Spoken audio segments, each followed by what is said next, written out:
Welcome to the Auburn Tigers' dream season. It's been all Auburn all the time. 10 games, 10 victories, a berth in the SEC championship game secured. Hopes of a national title very much alive. But there is still the matter of some unfinished business. A nasty little showdown with cross-state nemesis Alabama. The Crimson Tide have been riding a roller coaster of emotion for 4 straight years. And for 18 Alabama seniors, nothing would give them sweet redemption more than ruining the dreams of their most bitter rival. This one is personal, an uncivil war. Brother versus brother, Auburn versus Alabama. It's the Iron Bowl. Give the ball. Touchdown, Auburn. It's good. It's good. It's good. The 10, the 5, Hillman. He's in. Touchdown, Auburn. Alexander cuts up the middle. He's in. Touchdown. Williams up the middle. 25. Cuts it inside. There goes Cadillac to the 20. 10. Go crazy, Cadillac. Touchdown, Auburn.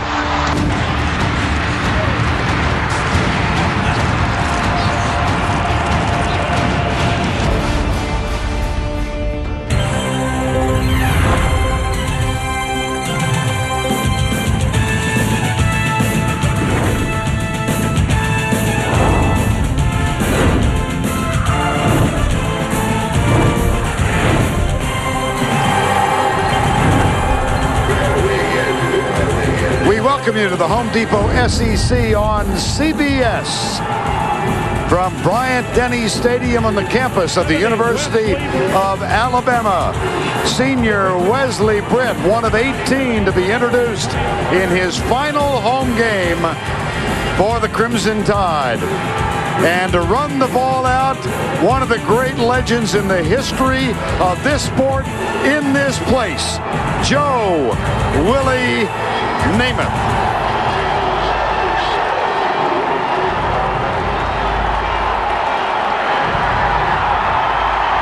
It's the Iron Bowl. It's Auburn, undefeated. It's Alabama with a 6-4 record.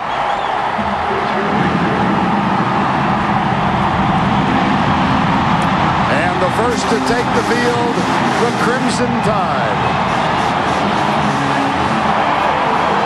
Simultaneously, because he said he's superstitious, Tommy Tuberville leads the undefeated Auburn Tigers onto the floor of Bryant-Denny.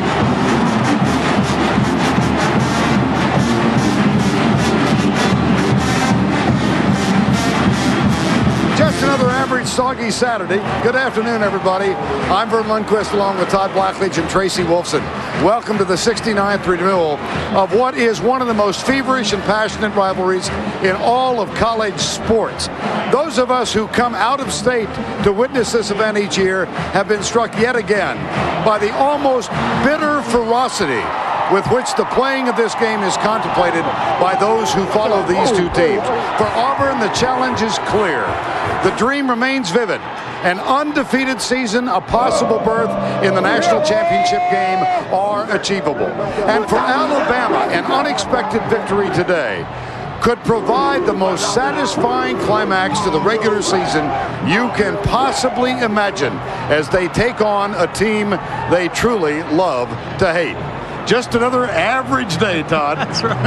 Well, you know, the one thing about this game, the last 6 years and 20 of the last 25 Iron Bowls, the team that has won the rushing game has won this football game. And we have got 3 outstanding running backs to watch in this game. You got to start with the dynamic duo at Auburn, the 2 seniors, Carnell Williams and Ronnie Brown.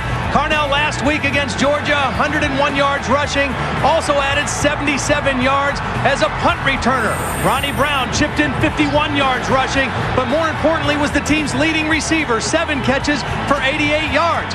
Now when you consider what Kenneth Darby has done at Alabama, it's almost more impressive because they have the worst passing offense in the SEC, and he's carried the ball more times than any back in the SEC. Still, he's averaged over 100 yards a game. All 3 of these guys will play an important role in the outcome of today's game.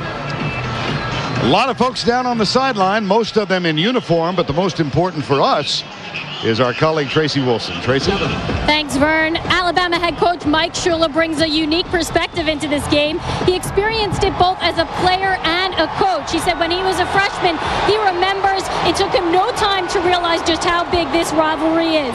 Shula started 3 Iron Bowls as a quarterback. The first 2 he won. The third he'd like to forget about. But he said that is not possible in this state. And he reminded his team of that this week. He said, here in Alabama, you are remembered by how you play in this game. Vern? All right, Tracy, thank you. Auburn won the coin toss. They deferred the option to the second half. It is soggy, as we said. The rain remains in the forecast throughout the afternoon, but a pleasant afternoon, 62 degrees, so not cold at all. 69th renewal. They've met every season since 1948. There was a 41-year hiatus. Auburn has never lost in the 4 previous games played in Tuscaloosa. The first game here, 1895.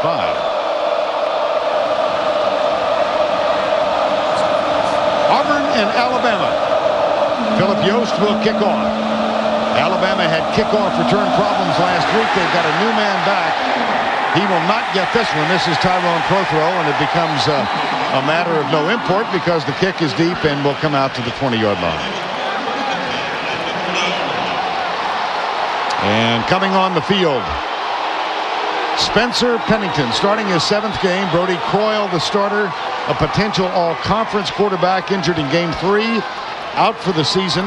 Mark Gillen came on next. Back problems. Pennington is the starter. Well, one thing to point out, too, you see his right wrist. He has a different kind of a wristband on his right wrist. Spencer Pennington banged his wrist on a helmet yesterday in their walkthrough practice. It didn't seem to affect him during pregame warm-up, but we'll have to keep an eye on it. Here's Kenneth Darby, number 34, and there is a flag. Looked like it might have been a face mask. Yeah, I think we're going to get a face mask right away. And no surprise to see Kenneth Darby carry the ball on the first play of the game. Steve Landis is the referee today. A face mask against the Auburn Tigers. Incidental face mask, number 98 on the defense. 5-yard penalty. Still first down. Doug Langenfeld guilty of infraction. And time now for the starting lineups presented by Cialis. Wesley Britt, Evan Mathis, seniors. J.B. Klausner, Danny Martz, also a senior, and Kyle Tatum. Kenneth Darby, LaRon McClain in the backfield. D.J. Hall, Cadell of the wideouts.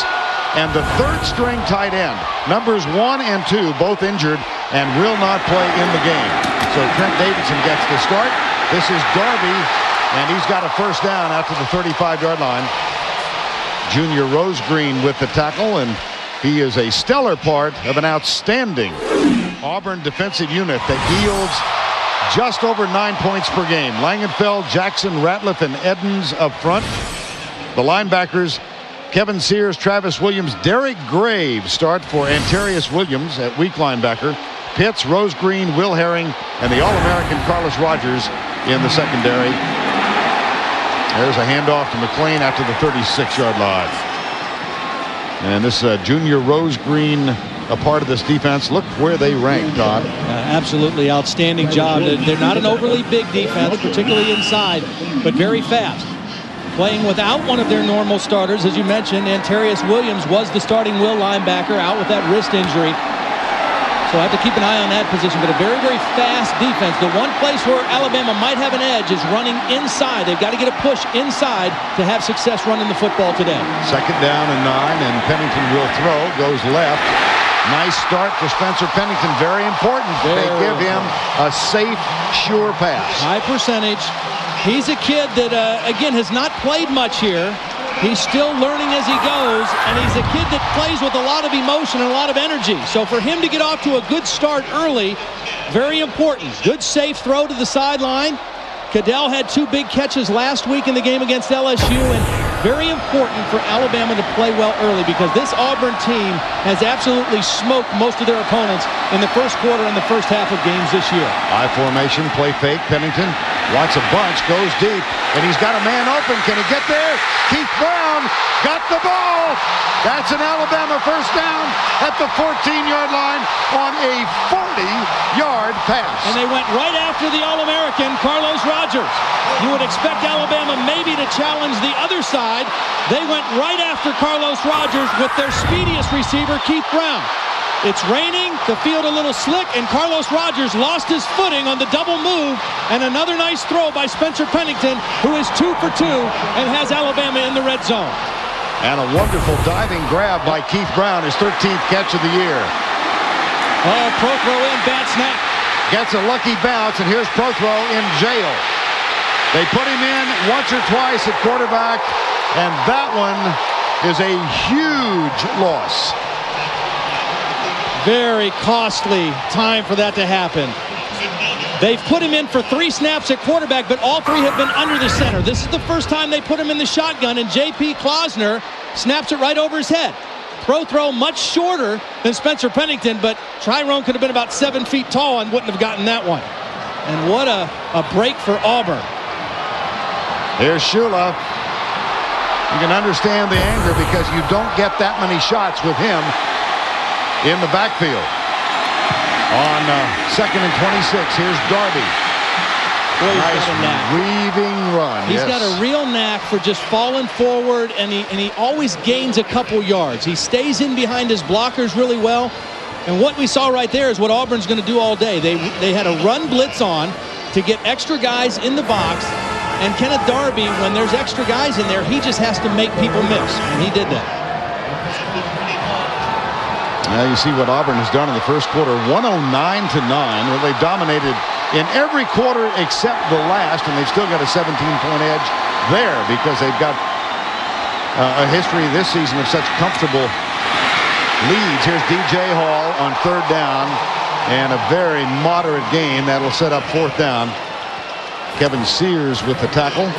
Brian Bostic will come on. See, the problem with this Alabama offense right now, after they've had the injuries to guys like Brody Croyle and Ray Hudson, is their margin for error is so small. They cannot afford to miss opportunities. When they got the ball inside the 20, they can't afford to have that snap over the head. They don't have enough talent offensively to overcome those things. Bostic's had a great senior season, 14 of 17. This is from 42 yards out from the right hash mark. Both of his misses this year have come from the right hash mark. But this one is true.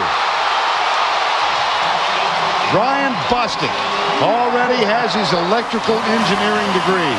He's one of the 18 seniors on this squad. And he gives the Crimson Tide a 3-0 lead. The big play, the pass from Pennington to Keith Brown.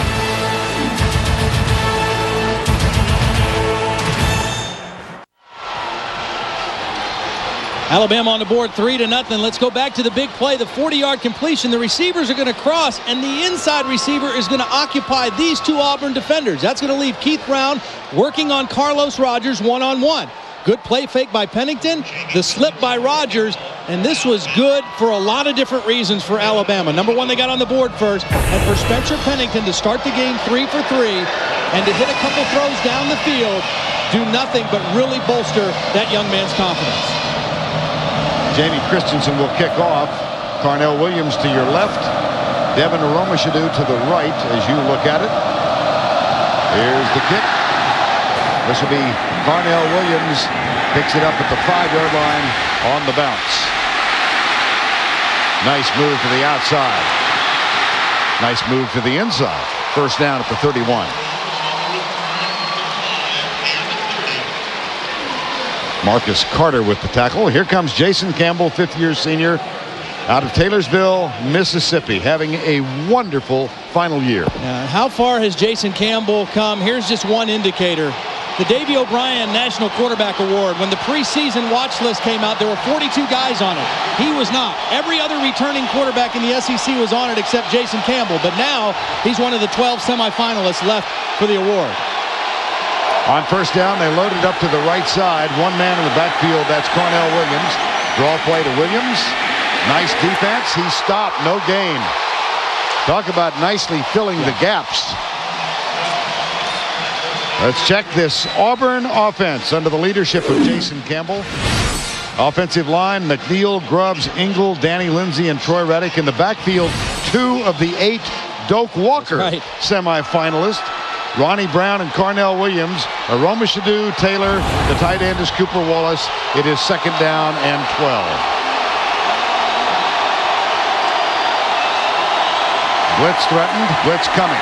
Campbell goes left side. Knocked down by Mark Anderson. Well, that was a zone blitz because they brought the blitz inside, and Mark Anderson's a defensive end, and he dropped into coverage. Well conceived. Here's Anderson in here. He's going to drop as the linebacker blitzes, and he almost comes away with the interception. Blitz the linebacker, drop the end. Well conceived defense that time, and they almost came up with the turnover. 3rd and 12, and a footnote for you. The Auburn Tigers have yet to punt on their opening drive in any game this year. They've scored 8 times. They've fumbled twice. Another footnote, Alabama leads the SEC in 3 and outs. 64 coming into this one. It's 3rd and 12 here. Blitz again. Campbell back. Steps up. Goes deep right side. Man open. It's too tall. Auburn will have to punt as Anthony Mix cannot make the catch. Simeon Castile was defending. For the first time this season, the Tigers will punt on their opening drive. And again, this Joe Kynes-led defense, the coordinator at Alabama, they were ridiculed. He was ridiculed last year. The defense gave up a ton of yards. This year, it has been all the same players, but completely different results. One of the very best defenses in all of college football. Number 2. Cody Bliss will punt. Tyrone Prothro is back. And here's Prothro. Gathers it in at the 21-yard line. Goes left. Good field position to the 46. A 25-yard return. A 50-yard punt. And that's big for Alabama coming into the game. 9th in the SEC in punt returns. They've been really good on kickoff returns, but only about 6 yards per punt return. That's a big return, and field position huge in this game for Alabama. They've got it in a good position to start on their 2nd offensive possession. He carried it 1 time last week against LSU, and he fumbled, but they ruled him down. They have to give Darby a break. 71 carries in the last 2 weeks. They've got to keep him rested for the 4th quarter. And Johns gets the handoff on the draw play, maybe 2 yards at left guard, as Doug Langenfeld roams over and makes the stop. This is Aaron Johns. Saw action in the season opener and then was kind of quiet till mid-season. They thought perhaps they'd wasted a year, Aaron Johns, but then Ray Hudson went down. They've had so many injuries. The starting tailback, and Darby's getting a rest right now. And Tim Castile was the next tailback. He would move over from fullback, but when he got hurt in the Tennessee game, Aaron Johns had to take on a much bigger role. Here's Johns, left side. Almost broke the tackle. He does get to the 50-yard line. 3-0 here. Let's go back to New York and check in with Tim Brandon. Tim? Vern and Todd Vanderbilt making it close against Tennessee as they try to clinch the SEC East. Here's Jay Cutler to Dustin Dunning to make it 38-33. Clock is winding down. Tennessee with the ball, and they will clinch the East, it appears, but only by 5. Georgia, Tennessee, Florida, South Carolina made a little noise this week, huh? Just a little. 3rd and 6. Pennington out of the shotgun. Klausner snaps this one back. And Pennington goes left side. Has Prothro, 1st down. And that's Derek Graves, the new linebacker that's in there for Antarius Williams, who was in coverage. It was zone coverage, not man-to-man, but again, Derek Graves not used to playing nearly as much in there as Williams. Good protection. Pennington with his 4th completion of the game, and a big 1st down for Alabama. Derek Graves, in his own right, a very interesting story. His wife is a graduate of the University of Alabama. Speaking of which, here's Pennington back, fires it, caught. And Derek Graves, a young man who was a partial qualifier. Actually, it's a convoluted story. He had to go back and retake a 9th grade math test to become academically eligible to enroll in Auburn. He did that. He's 24, a senior, came from a very tough background, married and on his way. And he's from Holt, Alabama, which is, he grew up 6 miles from Bryant-Denny Stadium. Used to sell coats in the stadium here when he was a young kid. So now he's back in the stadium, but wearing different colors. 2nd down and 6. Pennington under his center, hand off, and there's Johns hit from behind. We had a chance to chat with Spencer Pennington yesterday. He was a little bit late for our conversation, scheduled conversation. He said he had a class. So, well, what was the class? He said marriage and family. And I said, Spencer, can you envision a day when you, as an Alabama graduate, might marry an Auburn gal? He said, absolutely, I can. Yeah. If she's good looking enough. Yeah. 3rd and 5.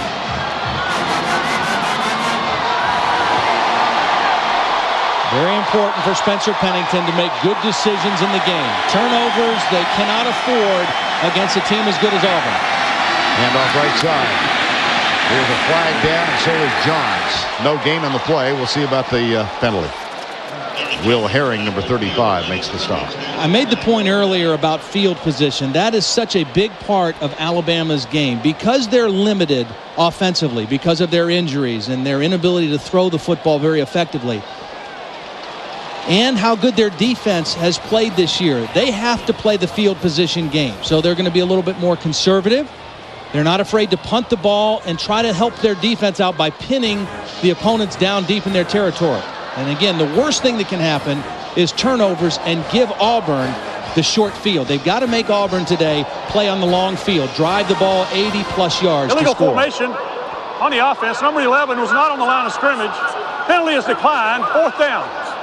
Steve Landis, our referee. The penalty declined. Landis in his final regular season game as an official. Retiring after 12 years as one of the referees in the SEC. So the penalty declined, 4th down, and Bo Freeland will come on. And I'm thinking back to our conversation with Dave Rader before the Arkansas game a month and a half ago. There is nothing wrong with a punt. And Bo Freeland's strength is hang time. And this is one where he's got to just get the thing up in the air and hope his guys can get down there and surround it inside the 10-yard line. And keep it out of the hands of Carnell Williams. Oh, that's very, very high. This one's going to be quite effective. And Carnell Williams gets out of the way, but it does take an Auburn bounce back near the 20-yard line. It's not quite as effective as I thought it was going to be. Well, it had the right height, just the wrong bounce. 16-yard punt. Auburn gets the ball for the 2nd time. They trail by 3.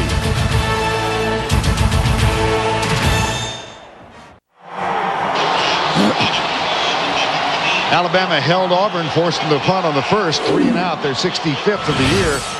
And here is their defensive line. Bates, Griffin, Clark, and Anderson. The linebackers, Roach, Wortham, and D'Amico Ryans, and the secondary. Ramsey Robinson, Roman Harper, Charlie Pepra, and Anthony Madison. All of them led by Joe Kynes, defensive coordinator. And wouldn't you know, this second possession, now they're going to their 30 look. Only 3 defensive linemen, 3 linebackers, and 5 defensive backs in. They really like this 30 package as a changeup. Campbell out of the backfield. Mark Anderson was there to make the stop. His second big play of the early going. When we talked to Tommy Tuberville and offensive coordinator Al Borges, they told us that this is the best defense that we've faced all year. There's no question. They're fast. They play hard. They love to play the game. And as you look at their improvement from last year to this year, a lot of the same guys, the same coaching staff, but they're just doing their job so much better. And a moment ago, Kenneth Darby into the locker room. So perhaps that was, we don't know yet. Tracy Wolfson is checking on his status. Well, he had a left ankle problem coming into the game. He didn't practice at all this week. And timeout has been called by the Auburn Tigers. They lost 6 in the last play. It's 2nd and 16. We come back. Tim Brando back in New York. The Wolverines are trying for another comeback, this time in Columbus. Michigan's Chad Henne. Watch this over-the-shoulder catch by Velcro hands Braylon Edwards trying to come back. If Ohio State wins, Wisconsin could smell roses with a win at Iowa. Iowa winning would allow Michigan to back into Pasadena. Back to Vernon Todd. You know, Tim, that's why we have you back there to sort all that stuff out. You just keep an eye on it. Rivalry Saturday, and this is a pretty good one. This one smokes right here. 2nd down Williams and Brown in the backfield and out of the shotgun. Now they flank Ronnie Brown out. Here comes the pass. He's got it. He gets a great block, but good pursuit. And Brown is going to be nailed for a loss all the way back at the 11-yard line by Charlie Pepper. What you will find with this Alabama defense is they are very fast and they're very disciplined. And the key to defending Auburn is being disciplined. They're a defense that tries to go to gaps and maintain their gaps and not get out of position. You see Ronnie Brown try to cut it back. Now against an undisciplined team, he would break that all the way out the backside. But this is a disciplined Alabama defense that stayed where they needed to be to make the play. 3rd and 19. Play clock's down inside of 10. They still don't have the play or the right formation. This is a little bit of a discombobulated Auburn football team right now. They've had to use their second timeout in about the last minute and a half.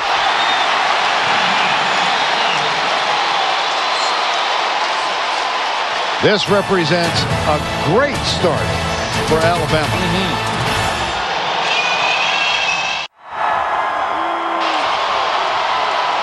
86,000 plus, predominantly dressed in crimson and white.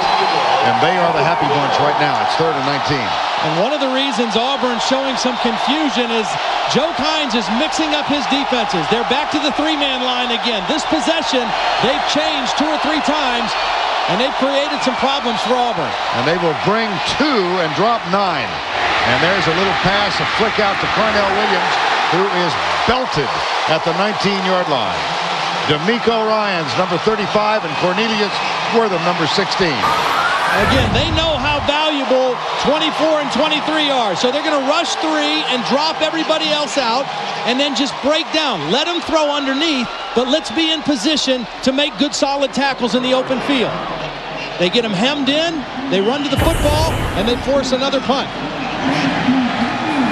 You see Cody Bliss has been almost on the inactive list. But punts for the second time this afternoon. Another good punt, too. And Prothro with a fair catch, grabs it at the 32-yard line. 48-yard punt, nothing on the return. Get complete coverage from all of today's games and read Dennis Dodd's take on the hottest topics in college football. It's all at CBSSportsline.com. No word yet from the locker room on the state of Kenneth Darby. As Todd mentioned, he came into this game a little gimpy. Yeah, he had a left ankle, and in watching practice on Thursday, he didn't do anything with the team. He was on the sideline doing some exercises, and that's huge because Aaron Johns is a guy that's got some talent, but Kenneth Darby is an exceptional running back, and their chances of winning without him pretty slim. Backs in the eye. Pennington will throw on first down. Goes deep right side. Prothro. Man coverage. Carlos Rogers. And Rogers this time did not slip. You're right. And he had perfect position. And the ball was thrown a little bit inside. When you're going against an outstanding cover corner, you've got to put the ball in the right place. You don't want a go route to be thrown back to the inside where the defender can fall back in and make the play. You want it over the outside shoulder so the receiver can separate to the ball and make the catch. Tyrone Prothro, 5'8", Carlos Rogers, 6'1", and the ball didn't help Prothro out either. Look at that, 16 of 59, 27% for the year against Auburn. Here's Aaron Johns heading to the left. It'll bring up a 3rd down. The big game out on the West Coast. Here's more from Tim Brando. Right you are, Vern. Cal's Aaron Rodgers hits Robert Jordan here, 29 yards. You know, they're propped up more by their loss to USC than anything else. 7-0. If Cal wins today, it'll be their first undefeated season at home since 1950. Back to Vern and Todd. All right, Tim, thank you. And on the sideline, Kenneth Darby has returned from the locker room. What do you think people in this state think when they hear Cal Stanford being called the big game? Here's a toss to LeRon McClain, the fullback. He's another of the gimpy running backs for this Alabama team. Montavis Pitts, number 19, with the tackle. We go down to Tracy Wolfson. Thanks, Vern. Actually, they took Kenneth Darby to look at his stomach, not his ankle. They said he had some sort of stomach injury. They won't tell me anything more. They're kind of giving us the runaround, but if I get any more information, obviously I'll bring it to you. All right. Thank you, Trace. Kenneth Darby jogging the sideline. Another big opportunity for Bo Freeland. He has to have a big game for Alabama to keep field position advantage. Good one right here. Nails it. Carnell Williams. Little hesitation. Look at the downfield coverage. It was terrific. Here comes Williams. There he goes. What wonderful special teams coverage for the Alabama Crimson Tide. And what they did, again, last week, Carnell, a couple big punt returns against Georgia. You get the high kick. And now watch the Alabama guys, when they run down here, watch them all break down into good football stances and just hold their position. Don't get out of your lane, break down, make him go sideways, and then at the right moment, close in for the kill. I mean, that is excellent discipline on the punt coverage team. And field position, look at this. Auburn at the 9-yard line. Jake Slaughter is in at fullback. Here's the change of play.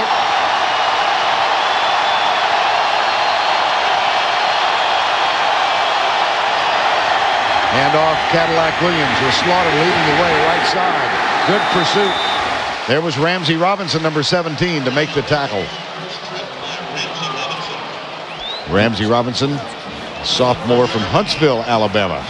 The average start for Auburn, their own 21. Yeah, and that, you see that and say, well, it's only a difference of 11, but in a game like this, with the limitations that Alabama has offensively, that's huge. They've got to play to their strengths, and their strength is their defense.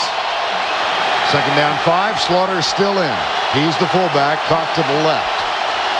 Silas Daniels starts in motion, number 85. Play fake, Campbell, good play fake. Looks downfield for his tight end, has to settle short for a Roma Shadu, and it is incomplete. 3rd and 5. Now Carnell Williams, Offensive Player of the Week after the brilliant game he had in the win over Georgia. 101 yards rushing, caught 4 for 20, threw a touchdown pass, and had 4 punt returns. But today, look at the numbers.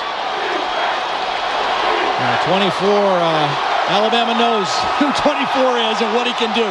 10 total yards, and they're doing a great job of just staying in good football positions until they get help to make the tackles. Crimson Tide have forced 2 3-and-outs in this first quarter. Campbell back, steps up. Campbell down. Todd Bates, his 5th sack of the season. And the 3rd 3-and-out in the first quarter forced by the Alabama Crimson Tide.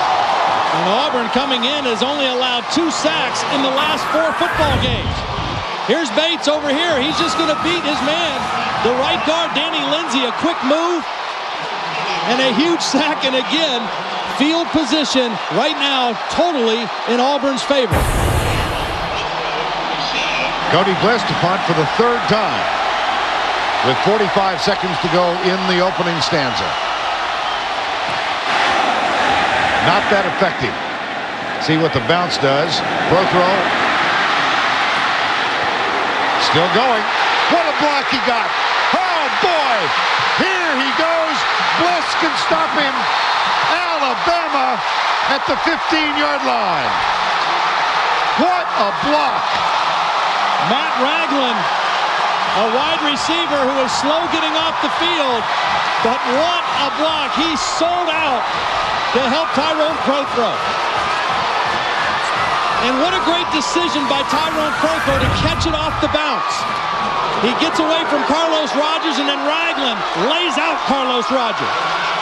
And that was all that Prothrow needed to get to the corner until he met up with the punter. What a return. Again, if he lets that thing go on the bounce, Auburn downs it and they flip field position. He picks it up off the bounce, he gets one big block, and Alabama right back in scoring territory. Ragland, number 85, clears Prothrow for a 40-yard return and a first down at the 15. Darby's back in the game for Alabama. Deep back in the eye. Play fake, Pennington. Pumps, looks, incomplete, almost intercepted.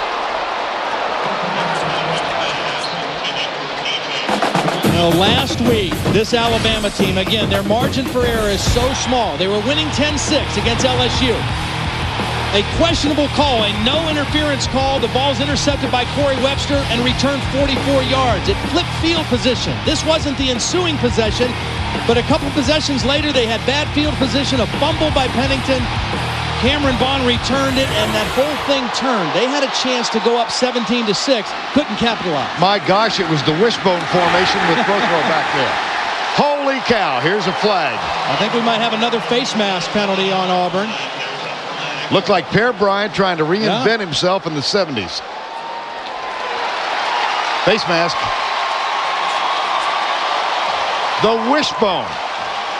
Well, we saw Prothro in at quarterback, and he didn't look too good. Now he's in the backfield position. It's the old wishbone. Pennington gives. He's got two lead blockers in front of him, and Kevin Sears, number 40, is the guy who grabbed the face mask as he was going to the ground. I can't help but smile at the wishbone being run. Al Borges, who's the new genius, deservedly given credit, started his high school coaching career as a wishbone coach in Salinas, California. He even had to smile then when he looked out and saw that. I guarantee you Darrell Royal and Emery Ballard are smiling.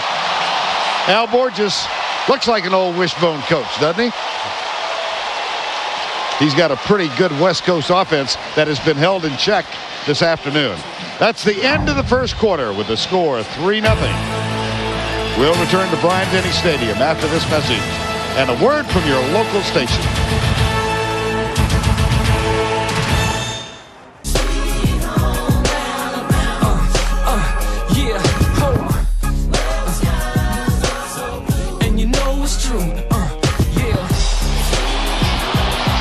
Wesley Brebb, the oldest of the three Britt brothers from Coleman, Alabama.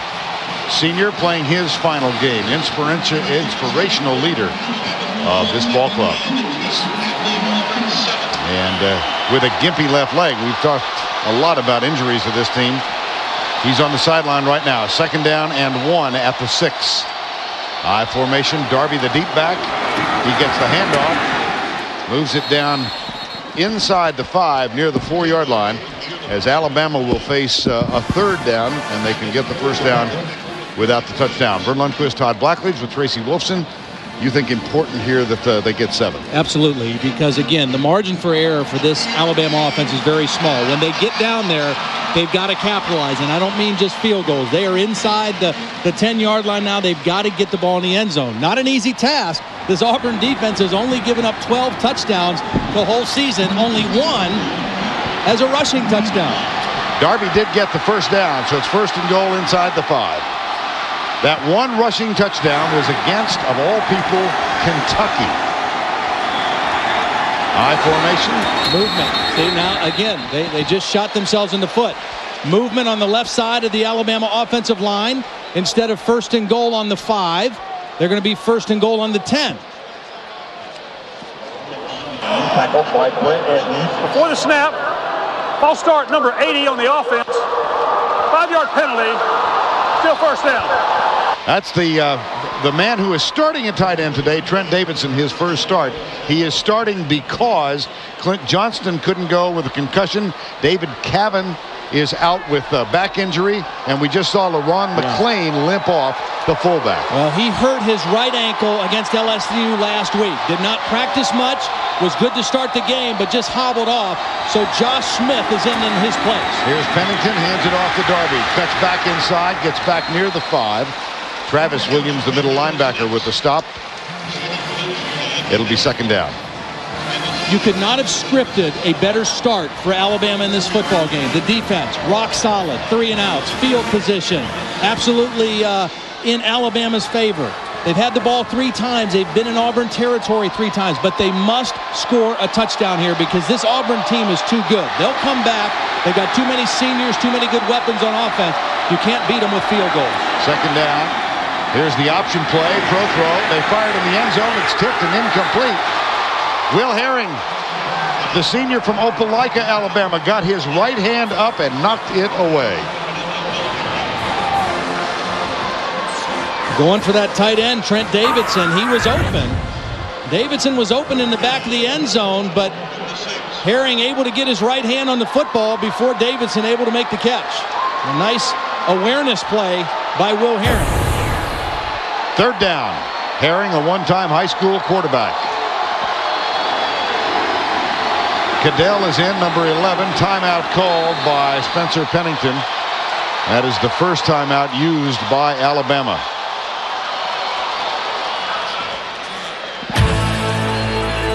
We're early in the second quarter, and the Crimson Tide leads by 3.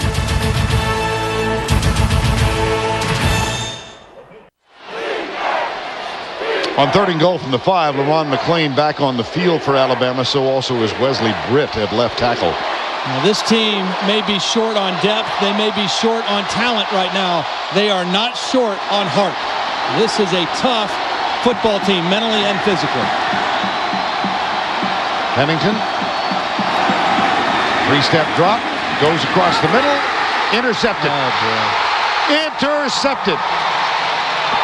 Picked off by Kevin Sears.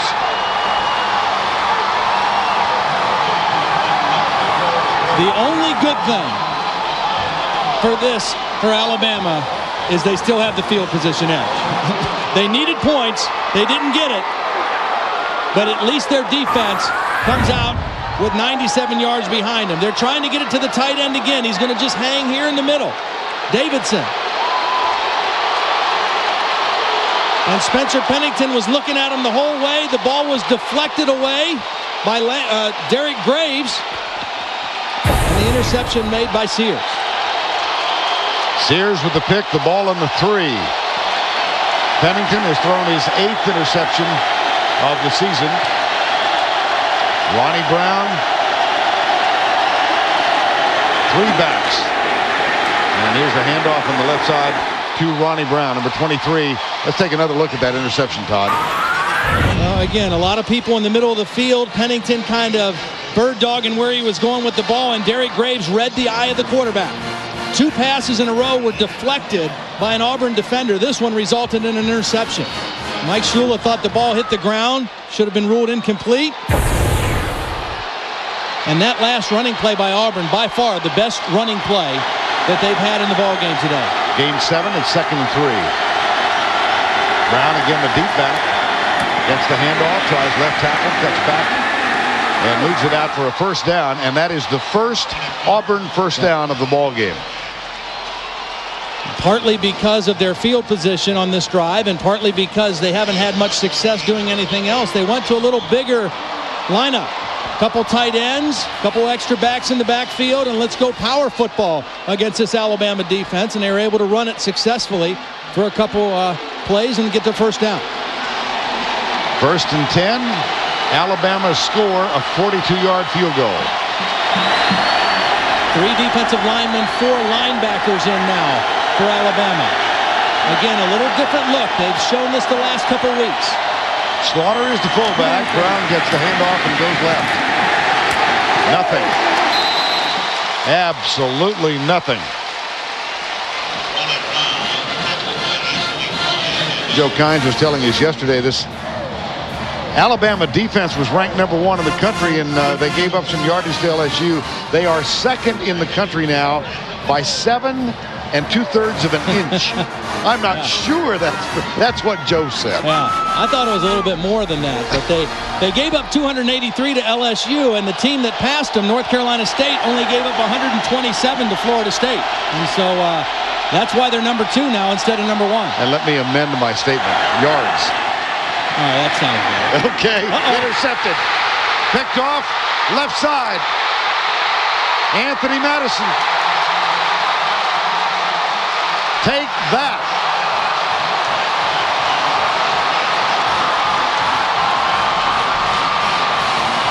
Jason Campbell is now intercepted for only the 5th time this year. And the Crimson Tide defense comes up big again. Well, we saw a tip pass result in interception for Auburn. Same thing now for Alabama. Jason Campbell going to his alternate route. The ball is tipped up in the air, and Madison comes down with the interception, and Alabama right back inside the 10-yard line. It was actually tipped by Cooper Wallace, the tight end, not able to make the catch, and Madison with the interception. 19-yard return for Anthony Madison. His 4th interception of the season. It's 1st and goal from the 6. I bet we see 3 runs here for Alabama. There's 1. That's Darby. Not much.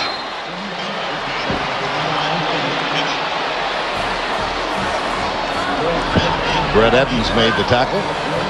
Well, here we go again. Alabama has to get a touchdown. I mean, again, with Carnell Williams and Ronnie Brown and Jason Campbell, too many good players on that Auburn offense.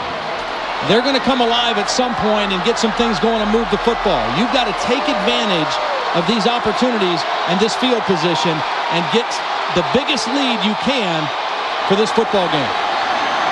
Darby, the deep back. That's McClain in motion. Here's Darby. This is the 2nd run. Nothing there. 3rd and goal from the 5.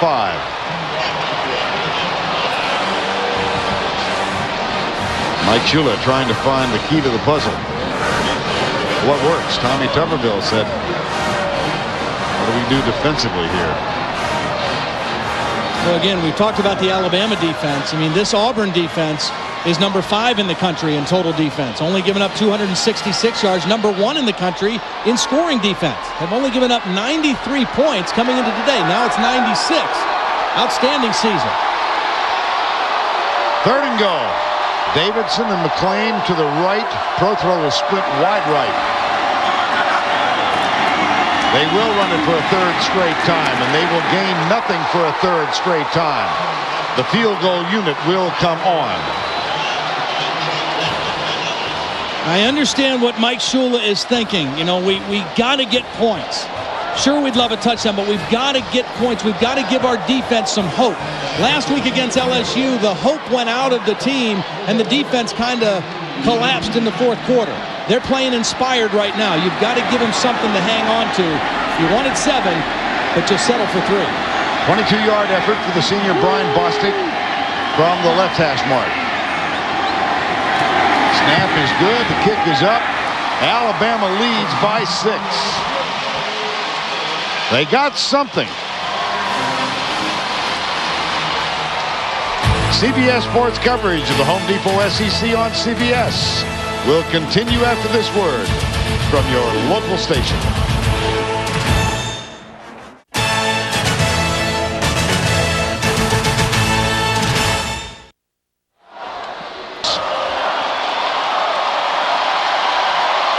$6-0. Field goals of 42 and 22 yards for the senior Brian Bostic. As Alabama tries to put a stop to what has been a superb Auburn season. And field position, Todd. Well, that's Alabama's game. And unfortunately, though, for them, they've had that. And they've had the ball 3 times in Auburn territory, but they only have 6 points. Yes, they have the lead, but a touchdown and an extra point puts them behind by 1. Here comes Jamie Christensen. Kick will be taken by Carnell Williams. It's a short one. He begins his journey at the 10-yard line. Out to the 27, perhaps the 28 for the 1st down and 10. Marcus Carter with the stop. And the interception by Jason Campbell. Well, Alabama got a big break. The tip by Cooper Wallace. Madison gets him right back into the red zone inside the 10, and then 3 running plays. And what Alabama felt like they had to do was they had to win inside against the tackles. They had to get a push inside. 3 off-tackle plays netted him nothing. And credit the defensive tackles, T.J. Jackson and Jay Ratliff, number 83, in there to make those plays to stuff Alabama down inside the 5-yard line. Terrence Jones is on as a linebacker, number 55 for the Crimson Tide. On 1st down, play fake, Campbell. Looks deep, can't find anybody open. He wanted a Romish to do, and Campbell forced to run. He's out to the 32-yard line. Tackle made by Charlie Pepra. Let's go back to the studio for this Pontiac game-changing performance. Here's Tim. Vern, I've got a Louisiana Mosquito ready to take out Todd Blackledge's Gnat. That would be Boise State. Matt Kubik to Ryan Mochi's the best running back you know the least about. 18 yards for the touchdown. Boise's 20-game win streak on the line, and their status as a fly in the ointment. There he is. Tim must think they're going to call that game at halftime. You know, they're in the second quarter. The net's got a lot of life yet. Quarterback comparison thus far. Second down. Here's play fake again. Campbell wants a Roma-Shadu bait. Settles for Ronnie Brown out of the backfield, but a beautiful open field tackle by Charlie Pepper, number 26. Freddie Roach a little slow getting up at the end of that one. These linebackers for Alabama, really the strength of this defense. All three of them, or in some cases four, can really run. And they cover a lot of field, both in the running and the passing game. Another big third down play. I don't think Auburn's converted yet, have they? Not yet. Third down? 0 for 3.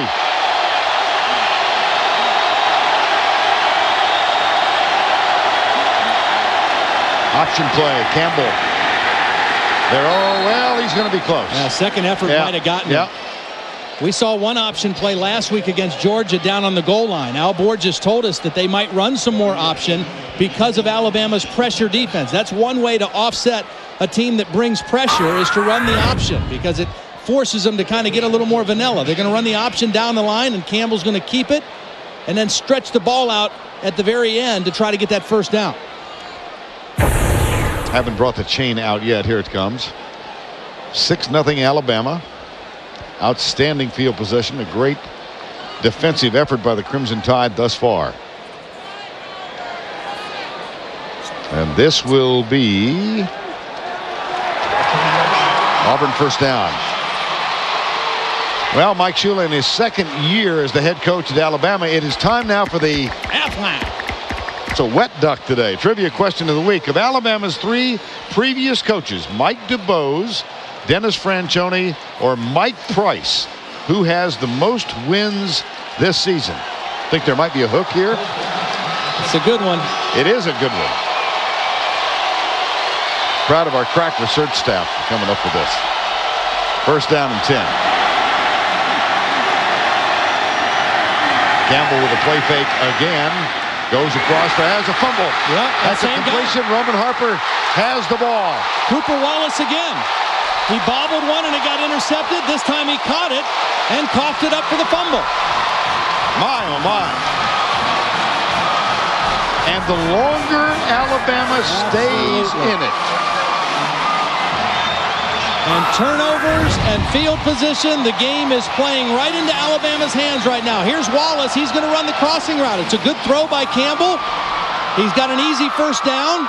And D'Amico Ryans from behind strips the ball out. Watch D'Amico Ryans, again, one of those outstanding linebackers, punches the ball out from behind.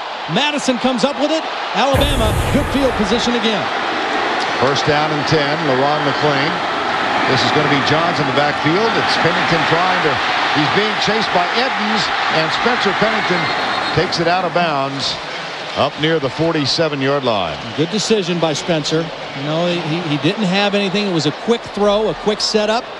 Get what you can get and get out of bounds. Sometimes the defense wins, particularly a good defense like this Auburn Tiger team. Has a moment to chat with his head coach, Mike Shula.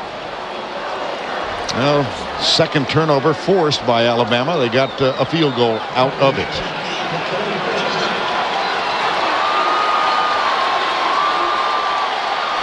Toss sweep. Aaron Johns slips the first tackle. And he is bounced down by Jay Ratliff. Good effort. He crosses midfield. And the first time we've seen Alabama try to get the ball outside, and the way they did it was they got formation out there. They got extra blockers, and they went on a quick count. As soon as they got set, they went on a quick count. They caught Auburn's defense a little bit off guard, and then some good running by Aaron Johns breaking some tackles. McClain and Prothro out there blocking on the edge. And the first time we've seen Alabama try to get to the corner against this fast defense. 3rd and 3, and Spencer Pennington not all that effective as a thrower. They'll use a timeout. That's their second. Leaves them with 1. 5:55 to go first down. Crimson Tide by 6.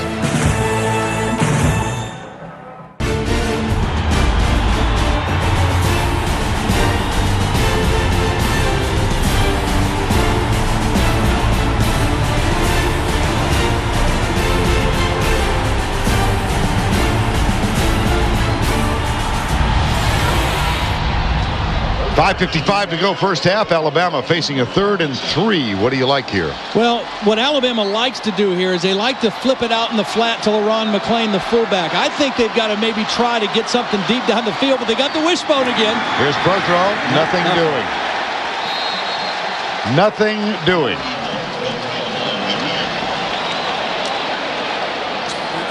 Again, they lined up in this wishbone again. Here's pro throw. They went on a quicker count, but this time Auburn quite ready for it on the 3rd and short play. And Ratliff again from his tackle position. He's having a monster game so far from his inside tackle position. Played defensive end last year, moved inside this year, and is having a wonderful senior season. 230 yards on punt returns, more than 64 Division I schools this year. Here's Freeland, but his high punts have negated the effectiveness of Carnell Williams at that position today. That's a 26-yard punt, but no return. And Auburn will start inside their own 20-yard line again. The field position edge very much in Alabama's favor here in the first half. Tim Brando in New York. Coming up on the Earthlink halftime report, Spencer Tillman and I will get you caught up on all of today's action, including 2 brawls at the Clemson-South Carolina game before and during Lou Holtz's final regular season encounter. Now back to Auburn and Alabama.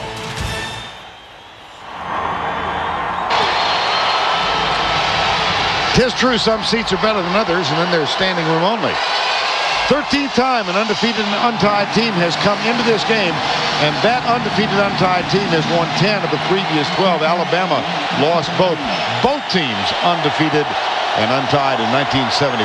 First down, Tigers trailing by 6. They are the undefeated team. Here's Campbell for Obamanu. Has him, yes indeed, right in front of Anthony Madison. Now the Auburn Tigers trying to obtain their first national championship since 1957, the current BCS standings. They find themselves number 3 behind USC and Oklahoma, California 4th, Texas and Utah. Definitely gained ground on Oklahoma after their win against Georgia. Oklahoma with a big win today against Baylor, already done for the afternoon. Here's the draw play to Carnell Williams. And he's out to the 37-yard line. Well, how has this Alabama defense done today? Well, so far, it's been outstanding. They've been very disciplined. You see how they stay right in their gaps. And they're not blitzing a lot, but they're just staying disciplined, staying in their lanes, and breaking down and trying to run to the football and make gang tackles on these 2 dangerous backs. And then when they've been in passing situations, they've been able to get some pressure on Jason Campbell without blitzing. Their front 4 has done a nice job. Auburn yet to cross midfield. Here's Campbell. This might be the first time. Courtney Taylor has a first down at the Alabama 42-yard line. Joe Kynes told us yesterday, the defensive coordinator, you really just can't blitz randomly against these guys. You've got to pick your spots to blitz. Well, he picked a spot to bring a corner blitz. Ramsey Robinson is going to come on the corner blitz, but Jason Campbell's going to see it and get the ball right now to Courtney Taylor. He sees the blitz, he comes out of his fake, he makes the throw, and Auburn in business on the other side of the 50-yard line. Longest gain of the game for Auburn, 21 yards. They'll keep it on the ground. Here's Cadillac Williams, nothing doing.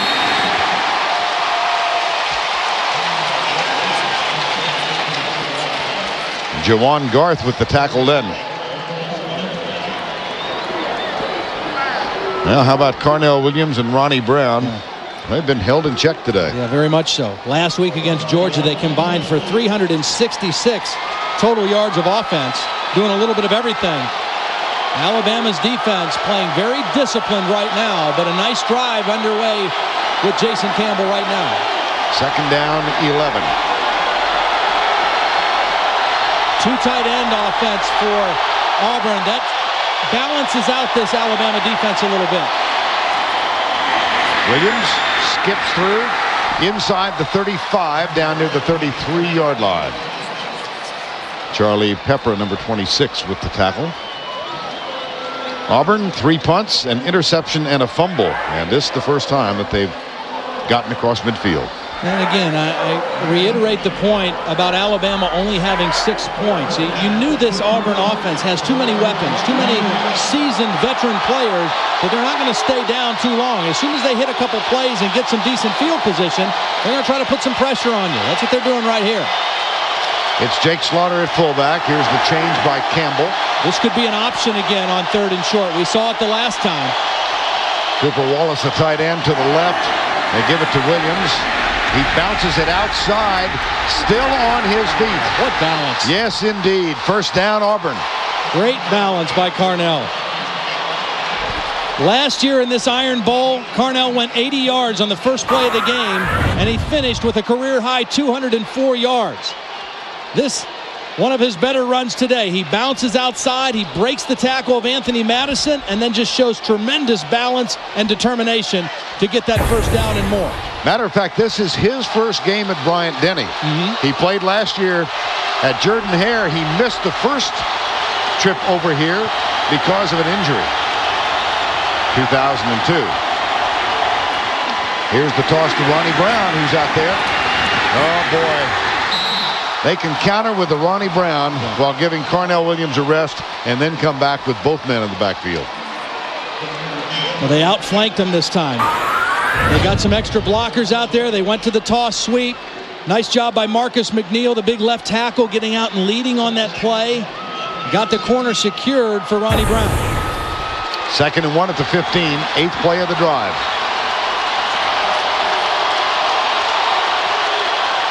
Slaughter, the fullback.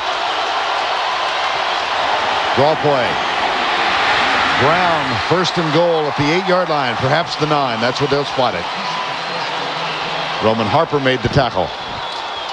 And the biggest thing that happened is Jason Campbell hit a couple pass plays early in this drive to change the field position, to get them away from their end of the field, to open up their offense a little bit, and now the running game starting to kick in for the Auburn Tigers. They have 1 timeout remaining, and we're nearing the 1-minute mark. Campbell back, being chased, goes left, incomplete for Cadillac Williams. The pursuit came from Jeremy Clark, number 99. Well, this was pretty well defended also by Alabama. They kind of guessed this. Jeremy Clark is going to get the pressure on the inside. He's going to get the pressure on Campbell, and they're going to try to run a throwback screen. And Jawan Garth, watch him, number 42, read the screen. He sees it. He's getting in position to make the play. And it was a high throw by Jason Campbell anyway, but Alabama was in pretty good position to stop that play. 2nd down and 9, 4 wide receivers.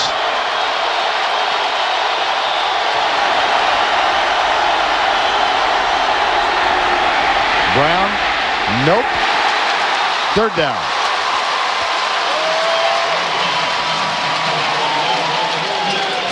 See if they use their timeout. 45 seconds to go. Yeah, they want the timeout. I think they want to call the timeout because they want to make sure they get the right play to go for a touchdown here. Tigers use their final timeout. They trail by 6. They've got a 3rd and goal when we come back.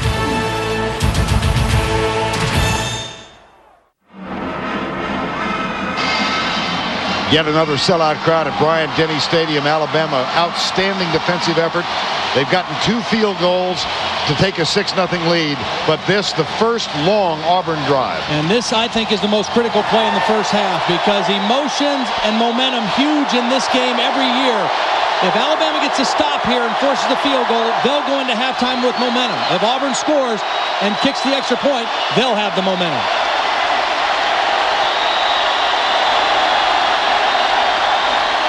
Campbell, 4-man rush by the Crimson Tide.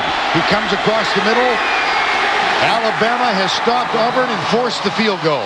And they can't stop the clock, so they've got to run their field goal team on and execute it. They have plenty of time to do this. Every team practices running your field goal team on, and really you need about 16 seconds, and they had over 25. So no sense of duress right now for Auburn. Chaz Crowfoot will snap it. Sam Reeves will hold it. John Vaughn will kick it. Oh, doink! Doink is right. Doink! Extra momentum for the Alabama Crimson Tide.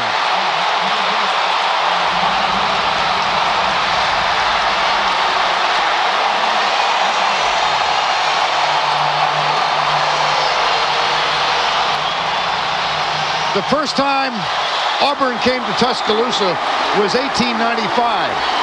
They came again in the early 1900s.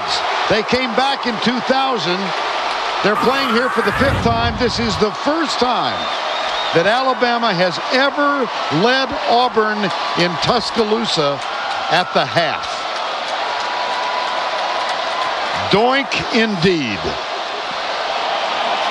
Here's Tracy Wolfson. Thanks, Vern. Coach, an unusually slow start for your team. What's the problem out there? Well, we just don't have any rhythm. They're playing hard defensively. We can't get it. We can't get any rhythm offensively. We started getting it there in the series before that, and then we fumbled the ball, and then we drove it the length of the field, then missed a field goal. We'll be fine. Proud defensively, they've kept us in the game. They got a good football team. We can't take anything away from that. Thanks a lot, Coach. Good luck in the second half. Vern, back to you. All right, Tracy, thank you. John Vaughn hits the upright. He also missed an extra point earlier, then came back to make one. He might be significant. Here's Tim. All right, Vern, coming up on the Earthlink Halftime Report, Spencer Tillman and I will tell you how Ohio State put a major speed bump on Michigan's road to Pasadena after this word from your local station. The Earthlink Halftime Report is sponsored by Earthlink.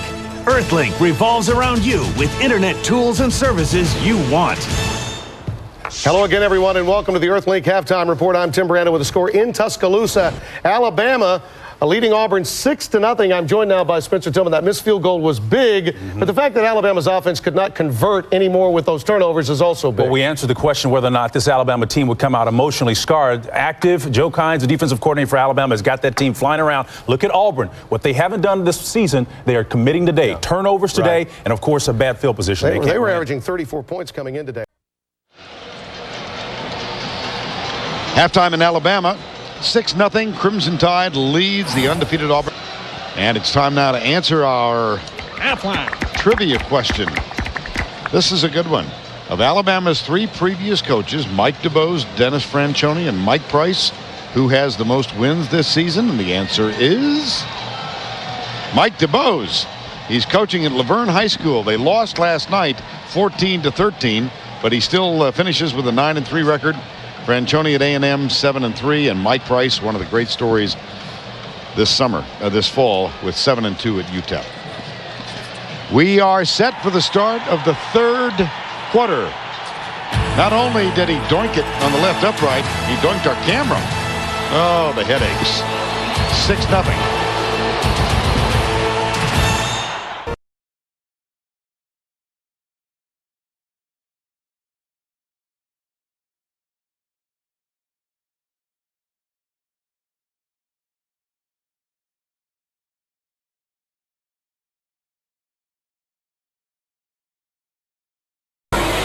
Auburn Tigers come in having won 12 in a row. They trail by 6 as we get set for the start of the 3rd quarter. The last time Tommy Tuberville's team was held scoreless in the first half was their last loss at Georgia, November 15th, a year ago. Jamie Christensen kicks off. Carnell Williams, Devin Aromashadu are deep. This one will go through the end zone, touchback. And a moment ago, Tracy Wolfson chatted with Mike Shula. Coach, you've had good field position all game, but you've only put up 6 points. Against this Auburn team, how important is it to get into the end zone? Yeah, we got to get it in there. You know, we've let them off the hook. Our defense is playing great. And, you know, you got to get touchdowns. And I think the biggest thing right now is, you know, we got to play better up front in the offensive line. You know, we had the 1 turnover down there, but you know, we got to continue to play good defense, run the ball better than we have, and then, you know, just see what happens. Thanks a lot. Good luck. On first down, Jason Campbell will throw, and he's going to throw deep.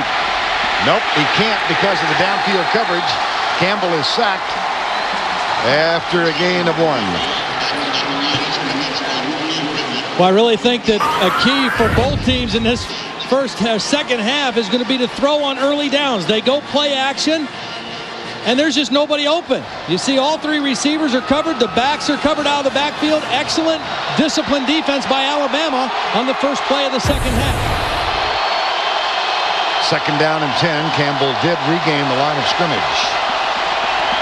Looks deep again, goes right side. That one, Ramsey Robinson was there, but the catch is made by Courtney Taylor, and it was a good one. I think that you like what you've seen on the first two plays here. Well, I think that's what both teams have to do. I mean, these two teams combined for 128 yards of offense in the first half.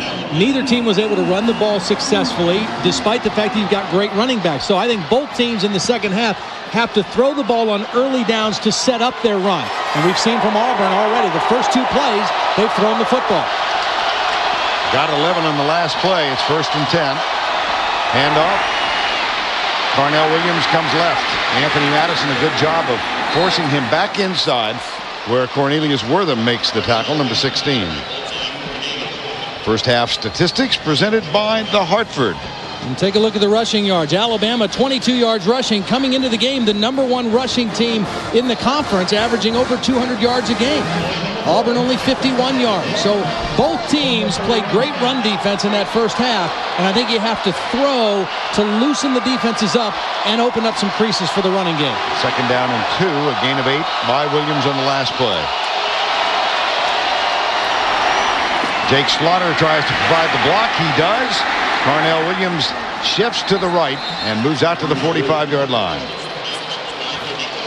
Well, Auburn in the first half had to punt 3 times, then had an interception, a fumble, and a missed field goal. Yeah, but look at that. Their last 2 possessions, that's 104 yards. They only had 112 in the whole first half, so they started to get some things going their last 2 offensive possessions, and they've got the ball moving again here on their first possession of the second half. They've shoved it out 24 yards thus far.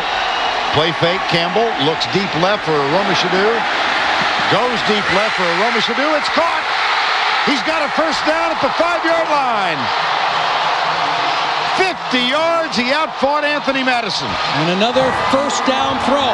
Again, Al Borges, I think we're seeing the same thing that I was seeing. This Alabama defense difficult to run on. We've got to try to loosen them up. We've got to throw the football on early downs. They're good on 3rd down defense. Let's throw on 1st. Big receiver against a smaller defensive back. He went up and fought for the football.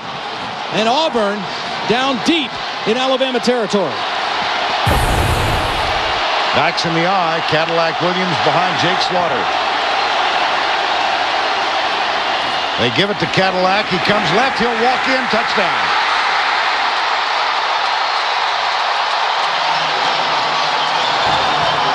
And he takes out a photographer on the sideline. Well, a little fairly late hit at the end of that play by Roman Harper. That's what knocked Carnell Williams into the cameraman. And a little frustration on the Alabama defense. They got stung this first possession thanks to a couple big pass plays from Jason Campbell. John Vaughn to try the go-ahead extra point.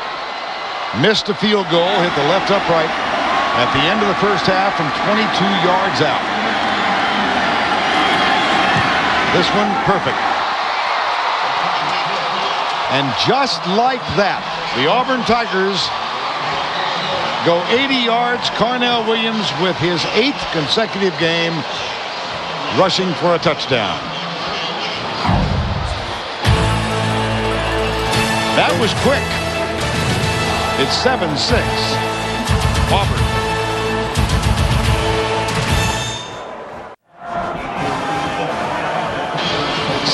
Auburn. They go 80 yards. They get the touchdown from Carnell Cadillac Williams.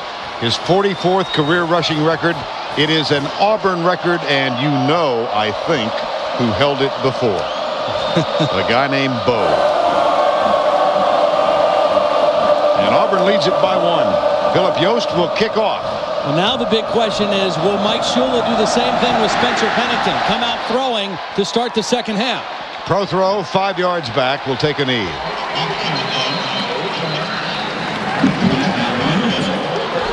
Let's go back and take a look at Jason Campbell. And he's a senior. He's playing his best football in his career. And they came out to start this second half and said, hey, 17, make some plays.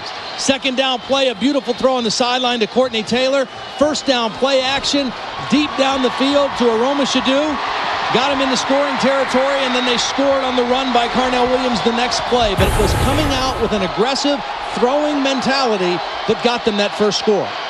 Pennington will hand it off to Darby, and the yards are tough against this Auburn defense on the ground. Now time now for the Argent quarterback, mortgage quarterback comparison. Pat Sullivan, Heisman Trophy in 71. How does he stack up against Jason Campbell? Well, how does Jason Campbell stack up against a Heisman Trophy winner? I'd say pretty good. I mean, he's got a better record. Didn't throw for as many yards, not as many touchdowns, but far fewer interceptions, even though he did throw one in the first half of this ball game. But he has had a superb senior season, and he plays with great poise and composure, and he showed it there on that last drive. Shotgun now. Pennington in the backfield. That's LaRon McClain in motion. Snap a little high, and Pennington bobbles it. Comes near side. That's a shot put. And that was not a pretty pass. No, it wasn't. And see, this is not what I meant by throwing. I think the key to throwing against these defenses is throwing on early downs and using play action where you have a lot of maximum protection. When you get into the shotgun and spread out your receivers like you have to do in this third down situation, then that allows a defense to really tee off and come after you. And this Auburn defense leads the SEC with 35 sacks. So this plays into their hands defensively as opposed to throwing on first down. Here's Pennington back. Here comes Carlos Rogers on the blitz. Pennington down. It was Rogers who hit him first. And then it was Karibi Dede who got there second. The All-American cornerback and the backup linebacker collaborate with McClever giving pressure inside. Well, LaRon McClain is banged up. Josh Smith is the backup fullback. He's in there trying to protect. He got spun around. Carlos Rogers came free. And Spencer Pennington nowhere to go on third down. That brings on Bo Freeland to punt, and Cornell Williams waiting at the 37-38-yard line. Look how they double the outside guys. They really try to free up Cornell Williams on the punt returns. They try to give him as much space as possible. He'll have a chance to return this one. But not very far.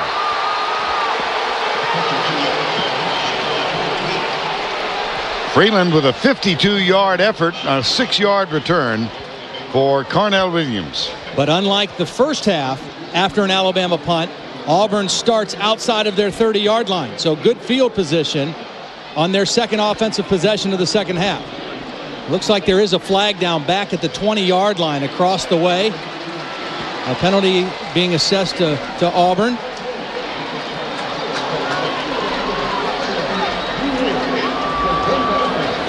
Now Steve Landis all the way back at the 20-yard line. And here it is. During the kick, holding by number 9 of the receiving team. Foul happened less than 3 yards from the line of scrimmage. Therefore, it is enforced from the line of scrimmage. Wow. 10-yard penalty. First down for Alabama. A holding penalty on Anthony Mix, a wide receiver, and new life for the Alabama offense. A very costly penalty on the Auburn special teams.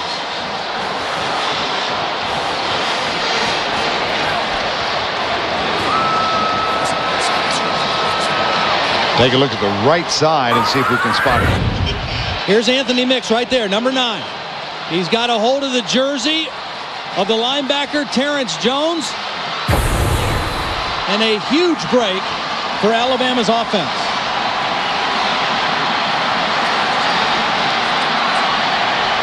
A flag is down, thrown by Steve Landis before the snap. This would appear to be a substitution penalty on Alabama. Illegal substitution on the offense. They came on the field with 12 men and one ran off. 5-yard penalty, still first down. And you just can't have that. Again, the margin of error for Alabama offensively is so very small.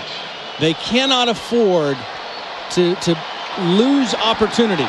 You get the big break on the penalty, and now you start 1st and 15 against this aggressive Tiger defense. One running back. There's motion again on Alabama. And this one might be declined unless it was a dead ball foul. Let's see if the motion came before the snap.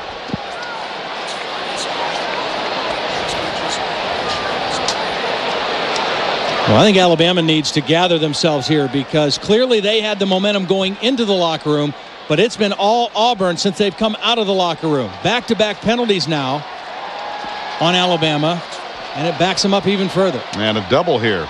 You've got holding and motion next Friday. Dell presents college football's 10 greatest coaches. That's going to be Friday at 1:30. Interesting list. Could Bryant be a part of it? Probably so. LSU at Arkansas next Friday, 2:30 Eastern Time. Our Home Depot coverage of the SEC on CBS. So that's Friday's holiday programming the day after Thanksgiving. Well, let's see if Steve Landis can straighten us out. And that game on Friday, two of the better players that the SEC has seen in the last several years will wrap up their collegiate careers. Matt Jones, the quarterback at Arkansas. Marcus Spears, the defensive end of LSU. Second down and 18. They keep it on the ground and don't get much. Kenneth Darby runs into Junior Rosegreen, number 4. See what Auburn does, and again, they know what Alabama's defense can and can't do. So they know they're going to run, so they're going to bring Junior Rosegreen's in here late, number 4. He's a safety. You don't see him right now, but he's going to come in here late. There he is, and he's unblocked. Now the key is he has to make the tackle. If the running back can make him miss, then Alabama can have a good play. But Junior Rosegreen, he doesn't miss too many tackles. And this Auburn defense has given up only 3 of 39 first downs on 3 and 11 or more. Here's a long pass. Keith Brown, it's 4th down. Well, that is a huge defensive stand for Auburn. They give up the penalty. They come right back on the field. They send them backwards, and then they make them punt again 3 plays later. So Bo Freeland on for the 4th punt of the game. Carnell Williams at the 33-yard line. You cannot be one-dimensional and have success against a good defense. And you can get by being one-dimensional against a bad defense, but not a good defense. And Auburn is a good defense. This one not as effective for Freeland. Williams moves up. Good downfield coverage. My goodness. Ezekiel Knight. 34-yard punt. Nothing on the return. But Auburn has the ball and a 1-point lead.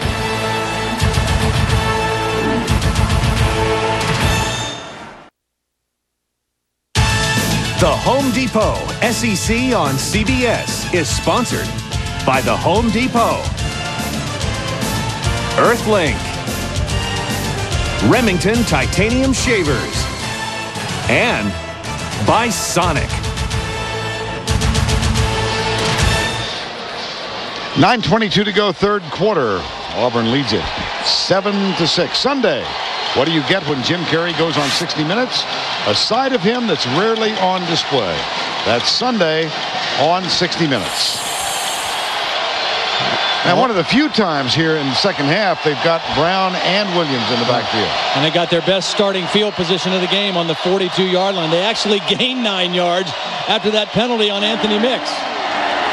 And it's a play fake. Campbell wants to go deep. Can't. Good coverage. Settles for the short man, Silas Daniels. And Daniels is out of bounds at the 49-yard line.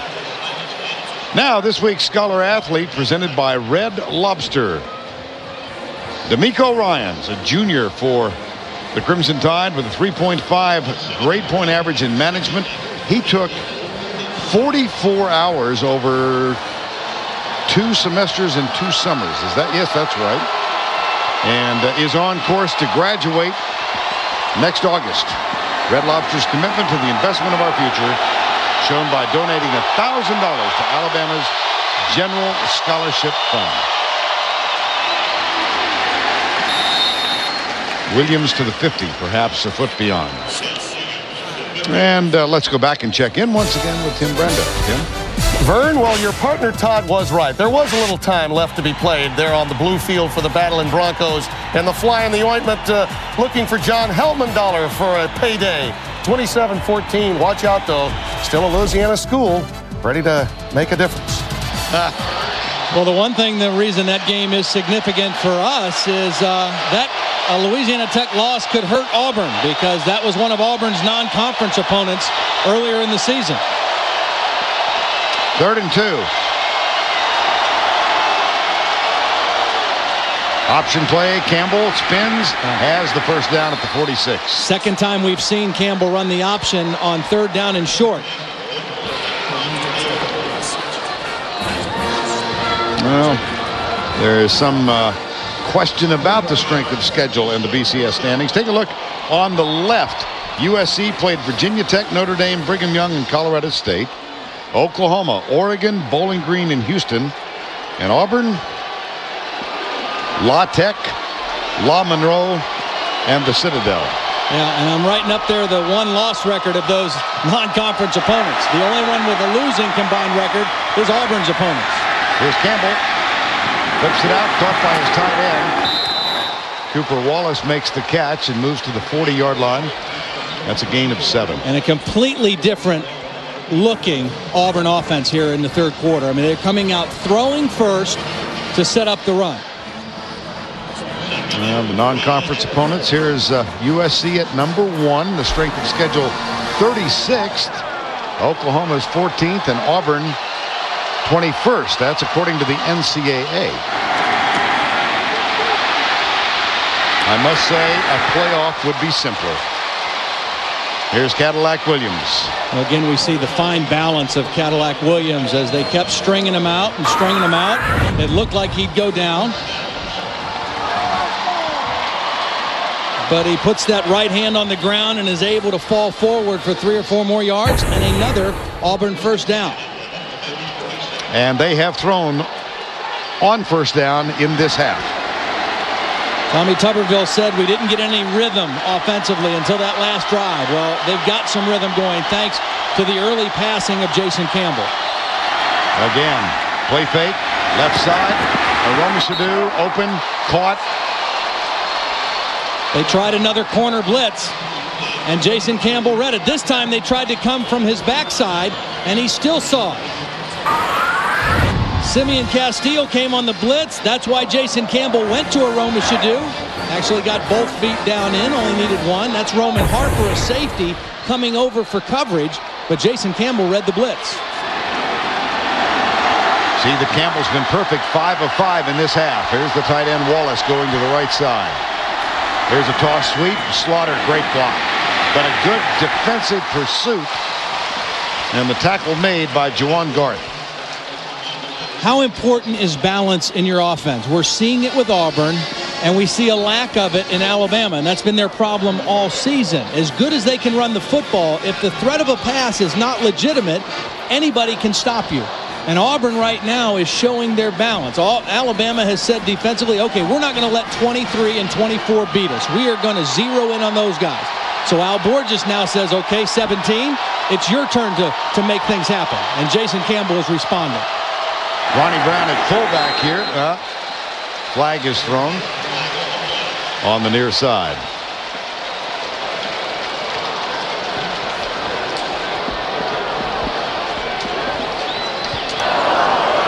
For the snap, false start number 8 on the offense. 5-yard penalty, still second down. Cooper Wallace with the movement. That'll make it second down and 17.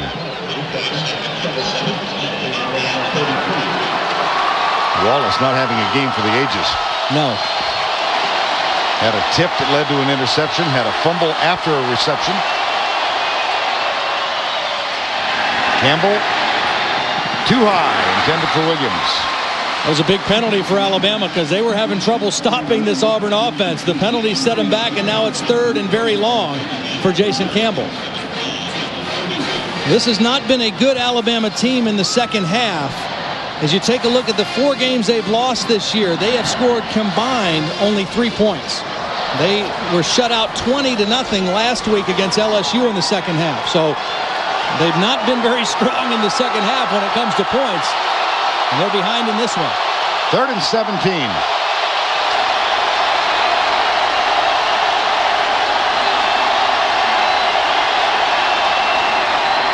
Little half roll. Campbell sets up, has plenty of time. He's got Torquay Taylor. Touchdown, Auburn. On 3rd and 17, he finds Taylor for 32. Well, they got the safety in a bind. They had 2 receivers going down the field, and Jason Campbell had enough time to let both of his receivers stretch the field.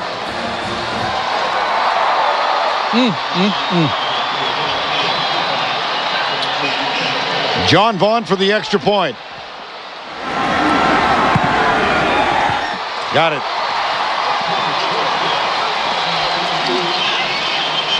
Just as it was all Alabama in the first 30 minutes, it's been all Auburn in the 3rd quarter. And Jason Campbell has led the way. 3rd and 17 leads to 6.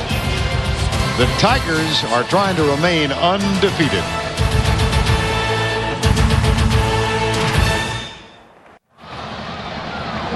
(14-6) Auburn. 5:50 to go, 3rd quarter. As this predominantly Alabama crowd has become quite quiet. Jason Campbell on 3rd and 17 finds Courtney Taylor. And Mike Shula is trying to find an offensive answer. Yost, Philip Yost. Pro throw at the 2. He darts to his left. Tries to spin out of a tackle. There's a flag that's thrown from 15 yards away.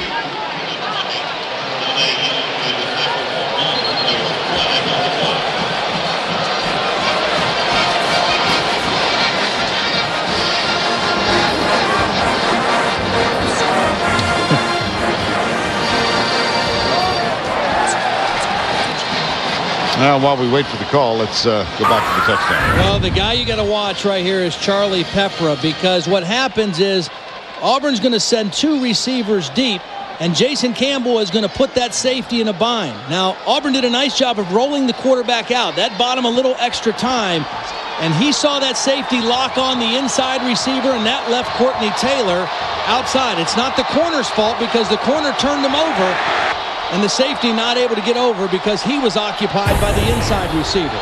Here's an interesting little nugget about Auburn.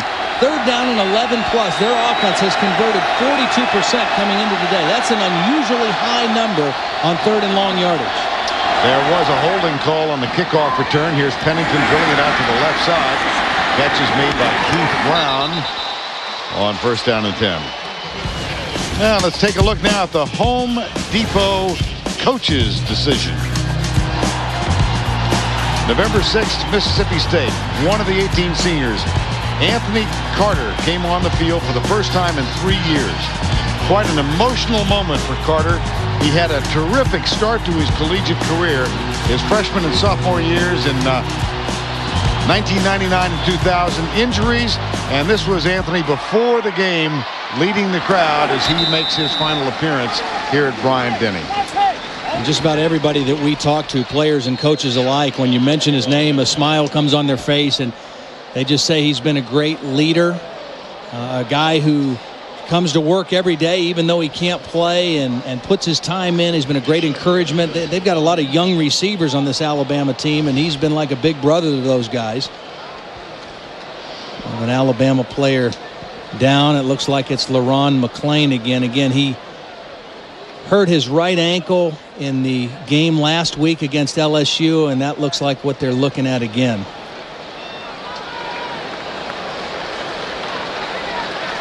Man, the Auburn team, as they did a week ago when Reggie Brown of Georgia went down, comes out and kneels in a silent prayer. Here's McClain blocking on Derek Graves, and the Aaron Johns coming. Travis Williams is going to fall on the back of his leg right there. McClain to his feet will be assisted from the field. And time has been called. It's 14-6 Auburn.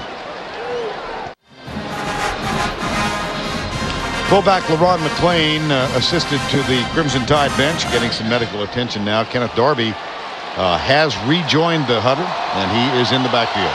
And you got to believe he's going to get the ball in this 3rd down and 1. The only problem, he doesn't have his normal fullback in there to lead block for him. It's Josh Smith, a senior who has been primarily a special teams player until today. Handoff goes to Darby. He squirted in there and got it. I think he did, yes. Yeah, he has a real knack for just falling forward and gaining positive yards. Now, last week against LSU, this guy took a beating. He carried it 35 times for 109 very tough yards. I mean, he earned every one of those yards last week. And you can see he's not 100%. He does not feel very good for whatever. I mean, he's got a couple different things, I think, going on with him today. Aaron John's back in the game. He got that tough yard on 3rd down, and now John's back in.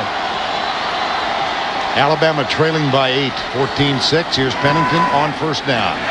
Goes deep left side. Keith Brown, he's there, just missed him by a yard. He was open.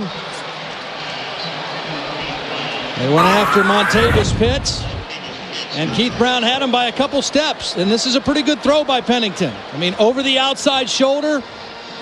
And when you're struggling offensively, I mean, that's one that you've got to make that play. I mean, Keith Brown is a talented youngster, a freshman out of Gulfport, Mississippi, great speed. But you got to make a little better effort to make that play there, because your team needs something good to happen. See what's happened offensively to Alabama in the 2nd and 3rd quarters. It's 2nd and 10 here. Davidson, the tight end, goes in motion. Here's Pennington with a play fake from behind. Throws it over the middle. It's caught by Johns. He slips a tackle, and he's got a 1st down after being forced out of bounds in the Auburn bench area. And really a nice job by Spencer Pennington eluding the sack of Stanley McGlover, because McGlover was bearing down on him from the backside, and Pennington felt it and stepped up into the pocket and dumped it off to Johns. A nice heads-up play in the pocket by Spencer Pennington, feeling the rush and dumping it off to the tailback. That's a gain of 19 and a 1st down. Again, I think you got to go play action and try to throw the thing down the field. Now they've got one back in, and it's Josh Smith, the fullback. Here's the toss to Josh Smith, and he gets out near the 48-yard line on his 4th carry of the season. Well, we've seen this before from Alabama. We saw it in the Tennessee game. I mean, it's going to come down to, if Alabama is to have a chance to win this game, it's going to have to be Spencer Pennington. He's going to have to throw the football for them to win the game. Kenneth Darby is not 100%. He's not there. LaRon McClain, the fullback, is not in the game. You've got a couple 3rd-teamers in your backfield right now. It's on the quarterback's shoulders. 2nd down and 5. They'll keep it on the ground, test the center, and Aaron Johns, number 28. And I should add also, not only on Spencer Pennington, but it's on this veteran offensive line. The strength of this Alabama team all season has been the offensive line, led by Wesley Britt and Evan Mathis on the left side, J.P. Klausner, the center, Danny March, a senior at right guard. And this has been the glue of this football team so far this year. They've got to find a way to block for these backup running backs and to protect their quarterback. 3rd and 1. Johns is the deep back. He gets the handoff, tries to hurdle for the 1st down, and while they get the spot and check for the 1st down, let's check in with Tracy. Thanks, Vern. A few injury updates on the Alabama sideline. Kenneth Darby, we've seen him going in and out. He's been holding, it looks as though his stomach or his groin. I don't have any other information on that. I will bring it to you if I get it. As far as fullback LaRon McClain goes, he has re-injured that right ankle. They have taped him heavily. They say he will go back in. And Kenneth Darby is back on the field on 4th and 1. They asked LaRon McClain, is there any way you won't play in this game? He said, only if I injure my other ankle. So I guess the fact that he re-injured the same one, that's why he's going to try to go. Iron Bowl, Auburn undefeated, leading by 8. 4th and 1. 2 minutes to go, 3rd quarter. Darby darts right. Close, I don't know. Very close. Very, very close. He didn't need much, but he sure didn't get much.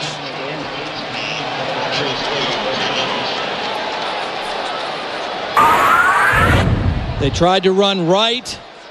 A nice run blitz by Derek Graves, number 19, and Junior Rosegreen and Travis Williams there to stop him. Wow, what a stop. They don't bring the chain out. Eyeball it. The key was to get some push inside. They collapsed inside, and Darby had to bounce it out. That play wasn't designed to bounce outside the tackle. It was forced outside by Auburn's penetration. So the Tigers take over on their own 48-yard line. Look at the amazing difference in field position from one half to the other. Here's first down, fake the option, go back to throw, and he's got Silas. It's Taylor again. Courtney Taylor. Nice call. Your defense just gets a big stop. You come back and you go for the big play with your senior quarterback. Jason Campbell has run the option twice. This time they fake the option. You see all the Alabama defenders run with the option, and then you throw it out the backside, and you beat the linebacker, Jawan Garth. Fake the option, come off the line, and make the throw downfield on the crossing route. Great call by Al Borges. I'm thinking of our conversations over the year with Al Borges. It's not only what you call, it's when you call. Absolutely. Taylor with 5 catches, including a touchdown. He's gone over 100 yards now. That one was good for 24. Ronnie Brown, right side. Mark Anderson, a good job up on top. And we'll catch our breath and go back to Tim Brando and get an update. Tim? Vernon, Todd, I may have some good news for Michigan as they hope to back into Pasadena. Iowa, this is Drew Tate again to Clinton Solomon for 51 yards. Second time those two have hooked up. And the Hawkeyes have the touchdown lead as they go to the break.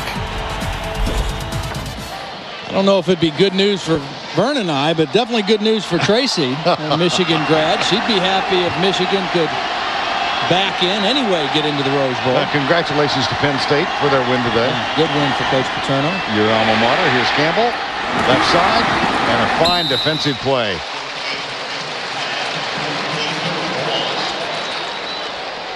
Now, we talked about these running backs. They all have been more or less held in check. Yeah, they have. I mean, obviously coming in, they were the focus of their respective offenses. And the defenses have really zeroed in on them and said, if someone's going to beat us, it's not going to be these 3 guys. So that means Jason Campbell and Courtney Taylor and Spencer Pennington. And so far, in the third quarter anyway, Auburn has certainly had the best of it. Now they came out of the halftime break and they went 80 yards. The big play was a 50-yard pass to Aromashadu. The extra point gave them a 7-6 lead. They tacked another one on, and that is the end of 3 with Auburn leading 14-6. We'll return to Bryant-Denny Stadium right after these messages and this word from your local station.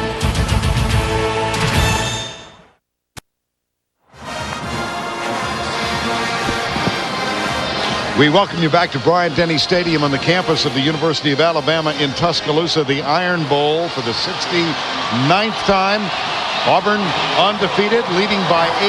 They're looking at a 3rd and 8. And a huge play right here, because you got to remember, a stop here, no gimme field goal. It's still a 1-score game right here.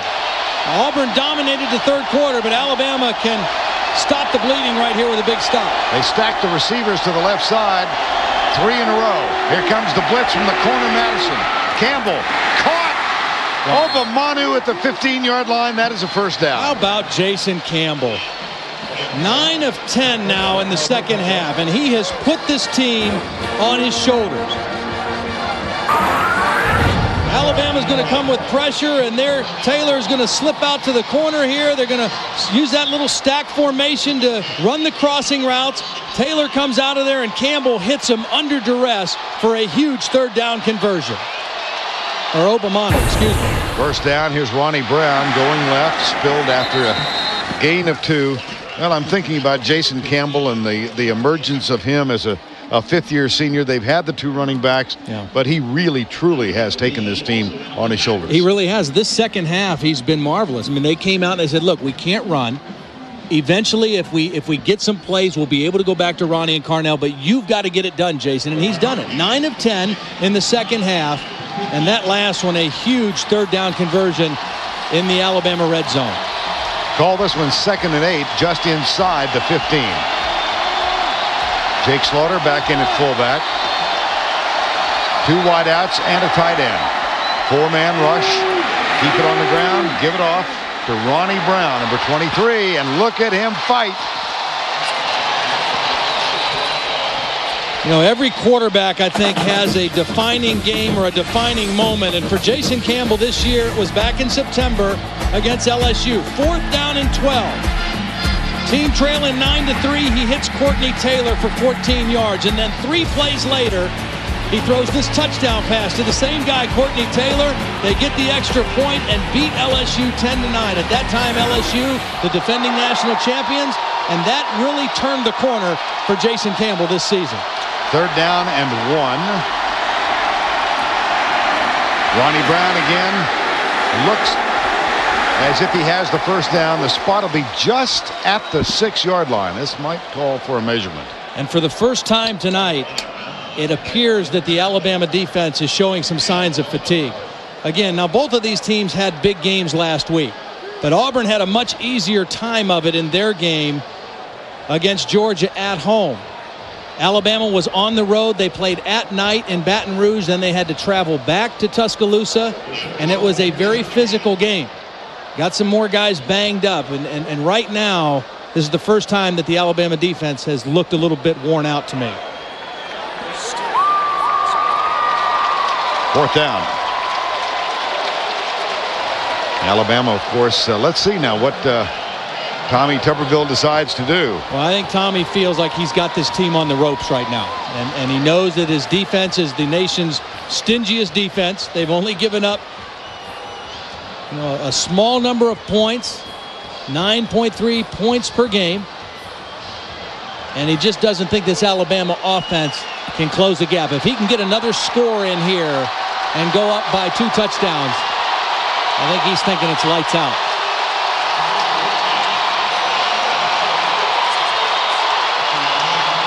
Fourth and inches.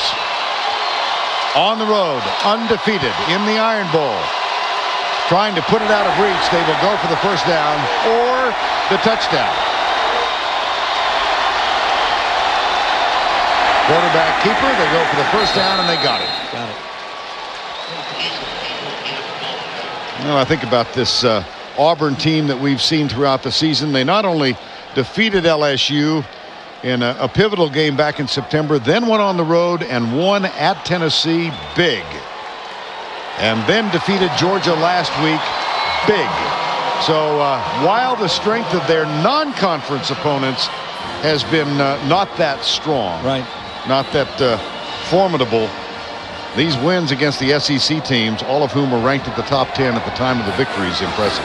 Well, and we showed you that LSU game. They won 10-9, and ever since then, they've won 7 consecutive games by 18 points or more. So they have just dominated their opponents since that LSU game.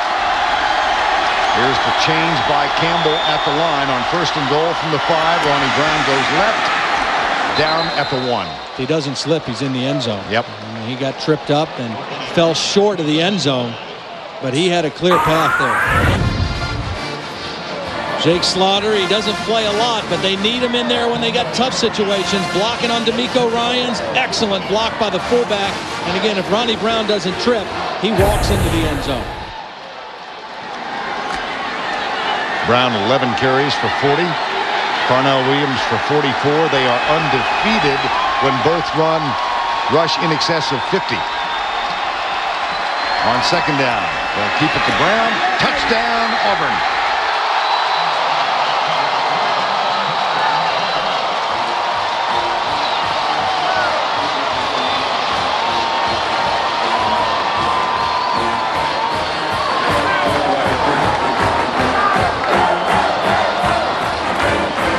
This has been quite an impressive second half. Yes, it has. Last week, I thought the Auburn offensive line dominated Georgia's defense from start to finish. They didn't dominate in the first half, but they are dominating now in the second half. John Vaughn for the extra point.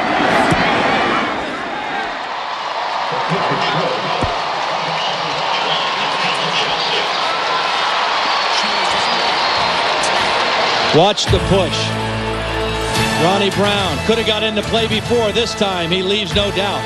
And Auburn is up 21-6. Now it's time for the Block of the Day, presented by Earthlink. For today's Block of the Day, let's go back to the 1972 Iron Bowl, the game simply known as Punt Bama Punt. The number 2 ranked Crimson Tide had a 16-3 lead in the fourth quarter when the Tigers' Bill Newton blocked not 1 but 2 Greg Gant punts that David Langer picked up and scored on both times. The final Langer score proved to be the game winner. Auburn won 17-16. Bill Newton with 2 historical Iron Bowl blocks of the day. For more on Earthlink's Block of the Day, log on to cbssportsline.com/Earthlink. 21 unanswered in the second half for the Auburn Tigers, trying to keep the dream alive, a dream of an undefeated season and a possible national championship. And here's the kick taken by Prothro, a yard in. He will bring it out. Does not quite get to the 20-yard line. I know we've made this point earlier in the game, but I think it's worth revisiting. For Alabama, we talked about the margin of error for their offense, and you got to go back again to that second quarter when they had a 1st and 10 at the Auburn 15, and then they also had a 1st and 10 at the Auburn 6, and all they got out of that was 3 points. And you knew that sooner or later this explosive Auburn offense would get things going and they'd get some rhythm. And you know, if you get a couple touchdowns or even 1 touchdown in that situation, you've got a little different ball game. Now here is Spencer Pennington, began the season as the number 3 quarterback. Brody Coyle injured in the 10th quarter of the season against Western Carolina. There's Matt Caddell out to the left side. Spencer Pennington then backed up Mark Gillen for a couple of games, came on as a starter. He has yet to throw for more than 150 yards in a game. But I got to tell you, this is the best that I've seen Spencer throw in a game. And there's Brody Coyle, who was just off to a marvelous start before he was injured in the second half of the 3rd game of the year. But this is the best that Spencer has looked to me in a game.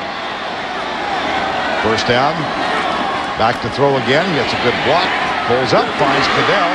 Caddell looks for a block and gets it. Oh, McClain took out 2. And here's Matt Caddell. Wait until you get another look at the block of LaRon McClain. He took down 2 Tigers. With 1 leg. I mean, he's playing on 1 leg out there. He's had that right ankle taped and retaped and retaped. Take a look. Again, Pennington, a nice job of moving up in the pocket. And here comes McClain, the double cut block. And then DJ Hall out leading the way for Caddell. He took a short completion and turned it into a huge gain. That's a gain of 48 yards. Second pass in excess of 40 for Spencer Pennington in the game. There's McClain going right. Pennington back. Across the middle, incomplete. Intended for Darby. Derek Graves right with him, number 29. And let's spend a moment back in New York. Once again, here's Tim. All right, Vern and Todd, a little history lesson here. California's Marshawn Lynch is going to take this handoff. Watch this run and how he reverses his field. Now, remember, Cal has a makeup game on December the 4th against Southern Mississippi to hold on to their BCS. Guys, the only thing missing here was the band wasn't on the field. Where's Joe Cap when you need him, Vern? And Kevin Moen. Second down and 10. Thank you for the history lesson. Here's second. On the ground, no. Third down. Boy, Auburn's run defense has been spectacular today. I mean, they have just not given Ken Darby or Aaron Johns anywhere to go. They've just exploded into gaps. They bring their safeties up quickly in the run game. Will Herring and Junior Rose Green. Dave Rader told us that he thought this was probably the best tackling defense that they'd faced this year. And you don't see many missed tackles. Alabama, 29 rushes today, only 35 yards. That's extraordinary. And they came in averaging 215 a game. And now, Alabama looks at a 3rd and 13.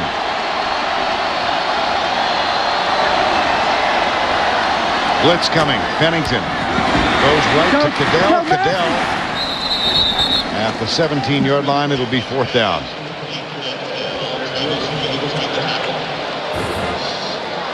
Well, 4-down territory. I mean, a field goal is not really going to help you at this point. You've got to keep this drive going and get one in the end zone as quickly as possible. There's still 9 minutes left in the ball game, but it's this play right now. They've got to convert here. See, the Spencer Pennington has just thrown for a career high of 156. Cadell right, pro throw left. 4th and 6. He can run for it. No, he finds. It's dropped at the 10-yard line. Tyrone Prothro. Oh, you're right. It looked like he could have run for it. And he tried to dump it to Prothro, and I don't know if Prothro was expecting it or not. Spencer Pennington, who has showed pretty good awareness in the pocket, takes off. If he just tucks it and goes and dives, he probably gets the first down. Tyrone Prothro coming into the game, the team's leading receiver, just a lack of concentration there all the way. So the ball goes over on downs with 8:46 to go. 1st and 10, Auburn. They get to rest next week. They will face Tennessee in the SEC championship game on CBS in 2 weeks. Well, Auburn, with their convincing win over Georgia last week, did climb into a tie for second in the Writers and Broadcasters poll, the Associated Press. The coaches, who, by the way, decided not to make public their votes by a 42-39 count, have them ranked second. Well, where Auburn has been hurt has been in the computers. The computers have Oklahoma number 1 and Auburn number 3, and therefore, you know, even though they've moved up in the AP and the coaches, they haven't been able to overtake Oklahoma, even though they have really closed the gap. Ronnie Brown out to the 21. I mentioned Oklahoma. They beat Baylor today handily, shut them out 35-0. They will play in the Big 12 championship game against an inferior opponent, quite honestly. It'll either be Iowa State, who is 6-4 if they beat Missouri next week, or Colorado, who is also 6-4, but they must beat Nebraska in Lincoln. One of those teams will be the matchup for Oklahoma in the Big 12 championship. 3rd down, Jason Campbell. He sends Silas Daniels in motion. Daniels in the slot. Here's Campbell. Half roll. He's got Daniels wide open. And the tackle made at the 30, but that will be a 1st down. Ramsey Robinson, number 17, made the tackle. Well, this is a little unusual to see a guy so open. Silas Daniels was wide open out there all by himself. Good form tackle by Ramsey Robinson, but not very good coverage. It had to be some kind of a breakdown in the Alabama defense on that particular 3rd down play. 1st down and 10. Daniels breaks out wide to the left side. Aroma Shadu, who had the big catch of this ball game, a 50-yarder on the opening drive of the 3rd quarter, is wide to the right. Up the middle to the 40. Well, recall the mess in the BCS a year ago when LSU and Oklahoma wound up playing in the final rankings. They were 1 and 2, and USC was left out. Yep. Now, Southern California is undefeated for the year, playing on the Pacific Coast. And there's some thought, Todd, that writers and broadcasters and maybe the coaches have kind of given them that number 1 spot as a makeup call for them being left out of the championship game a year ago. I think there might be some sentiment that has lamed people that way. Certainly, because they did get left out last year, and they finished, first in the AP poll, but didn't get to play in the championship game. There's a fumble. Yep. They're calling him down. Calling him down. Down at the 40. I'm not suggesting at all that Southern California is not worthy of the number 1 vote, but I think it's been kind of amazing with all of this debate over who's number 2, Oklahoma or Auburn, that it's just almost a concession that USC is number 1. Take a look at that ball coming out the ground, causing the fumble. Ruled down by contact. I think you're right, and again, that leads me to the point I made last week when we were talking about this in the Georgia game, that I think the preseason polls are not good for college football. I don't think there should be an initial poll in college football until the first week of October. Because as you take a look, where teams were in the preseason, and all that's based on what those teams did the year before. It's not based on what they've done this season.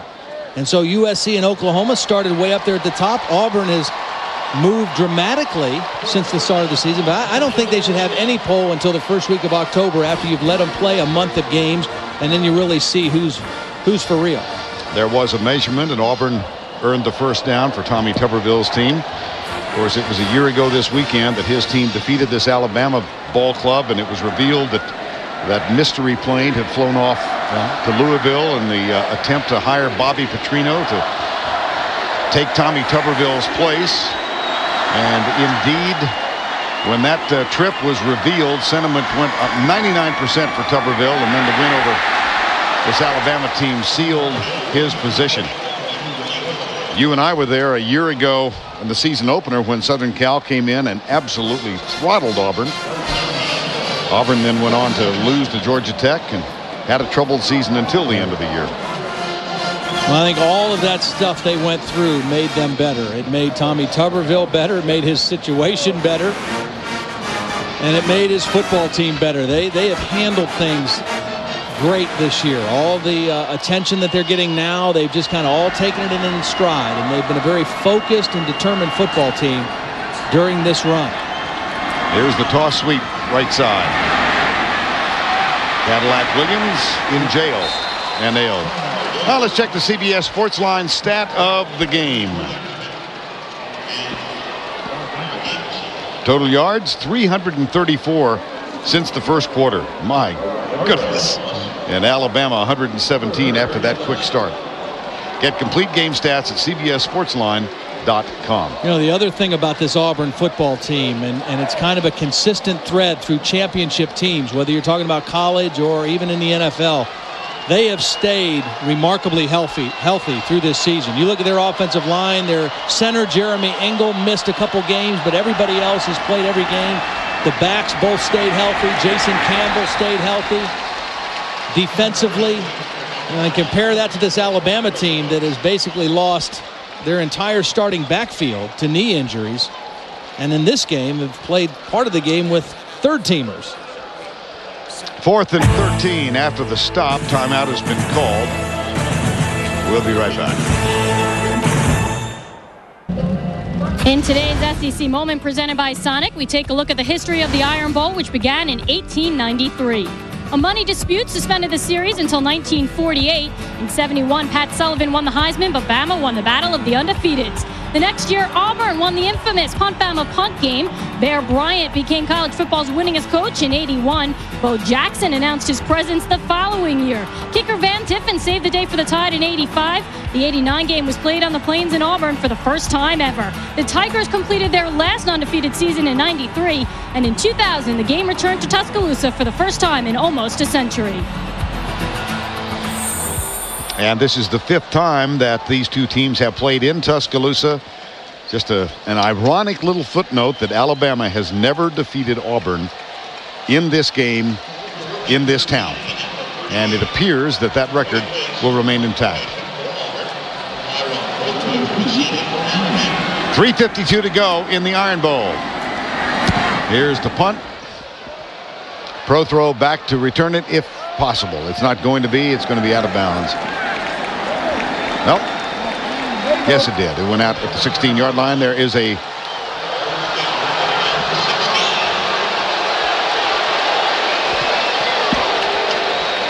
there's the spot. Well, this is a fierce rivalry, these two teams. It's hard to emphasize how much this game means to people in this state. And Auburn is going to be talking, I think.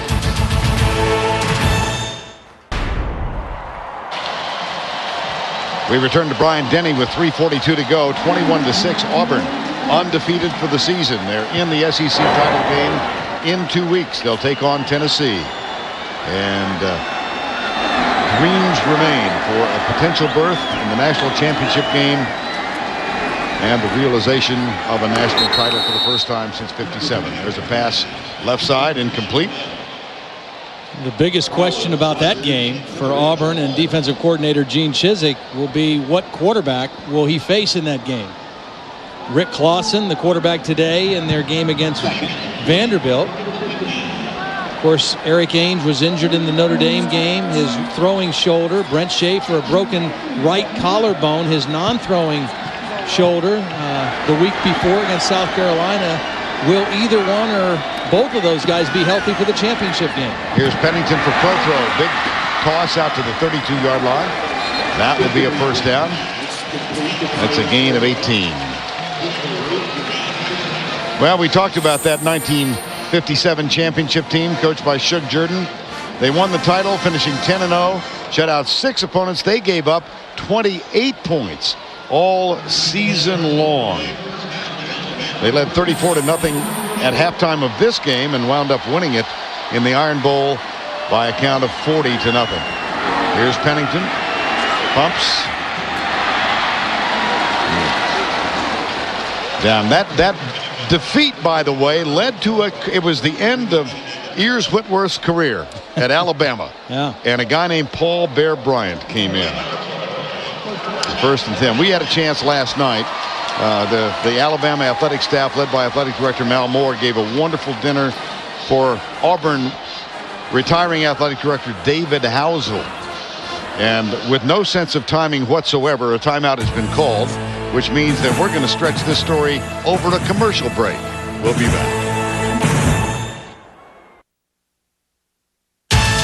The Home Depot SEC on CBS is sponsored by Argent Mortgage,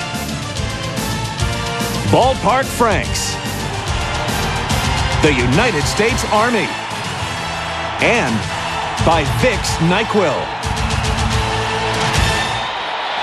This day began with Alabama legend Joe Namath running the football out. Mentioned that we had a chance to spend the evening in his company last night at a testimonial dinner, and there were several tables for 8. And after the introductions were made, Joe Namath looked over at David Housel and said, "War Eagle." And David Housel from Auburn looked back at Joe Namath and said, "Roll Tide." It was a nice moment. Here's Pennington sliding down as he crosses the 50 and gets to the 47. Well, the lineup tonight on CBS. The Amazing Race, and that's followed by 48 Hours Mystery. Tonight's lineup on CBS. 2nd down and 3. Pennington back. One hopper, incomplete.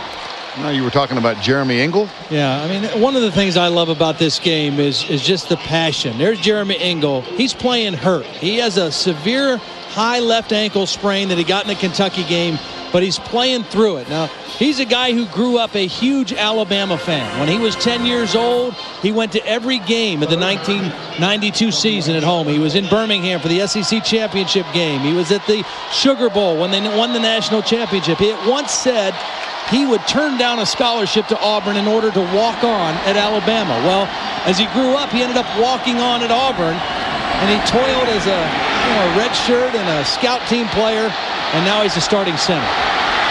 There's Pennington rolling out, sliding down for a first down. Well, these Alabama seniors have been through 4 and 5 years that have really been difficult. 18 of them playing their last home game. They have posted a winning record, 3 winning seasons despite being placed on probation. They will make their 2nd bowl appearance. They went through a cascade of coaches like you can't believe. Mike DeBose, followed by Dennis Franchione, who took a hike over to Texas A&M. Mike Price, who had to resign in disgrace here, who has found redemption at the University of Texas at El Paso. Limited scholarships, no bowl. They have achieved much in their careers here. Wesley Britt is one of those guys that just epitomizes it. The senior, Cornelius Wortham, took a medical red shirt last year because he had a dislocated elbow, came back, has been the team's leading tackler this year. A lot of heart, a lot of grit on this Alabama team. Here's Pennington going left, finding Prothrow. And he's going to get inside the 20 near the 17-yard line as the clock reaches the 2-minute mark. And I said this earlier, and I know this is mop-up right now. I mean, a 21-6 lead. Auburn's going to let you complete some passes, but This is the best I've seen Spencer Pennington play all season. I mean, he has played a pretty solid game. He had the interception down in the red zone that really hurt them, but he's thrown the ball better in game situations than I've seen him all year. That one near the 10. It's incomplete. Pennington not only over 150 yards for the first time in his career. That was Ezekiel Knight. He has surpassed 200 yards, 16 of 28 now for 208 yards. A little bit high, but it's a tall wide receiver, Ezekiel Knight, and a hard-hitting safety, Junior Rosegreen, there to make the contact. 3rd and 5. Pennington offered a scholarship by Dennis Franchione. He thought he was going to be going to Mississippi State. And during a practice for the state championship game his senior year, Franchione offered him a scholarship at Alabama. Here's the pass in the corner for Cadell, the adjustment. And is it intercepted? No, it's knocked down as incomplete. Zach Gilbert, a walk-on, number 38. Well, Auburn came after Pennington that time. He made the right read, throwing outside, but Gilbert in perfect position. Gilbert is a redshirt freshman, a former walk-on, has gotten a chance here in the last couple weeks to compete for playing time. You see Mike Shula saw that one go awry, but really outstanding position by the young corner. 4th and 5. Knight and DJ Hall are wide right. Pro throw wide to the left with Cadell. Into the end zone. Caught it. Touchdown. DJ Hall. Well, you go for 2. 21-14. If you make it, or do they go for 1? And then, well, no, I think you go for 1, because if you miss the 2, then you have to score twice. Right. I think you kick it, and then you try to get the ball back again on the onside kick. Ryan Bostic.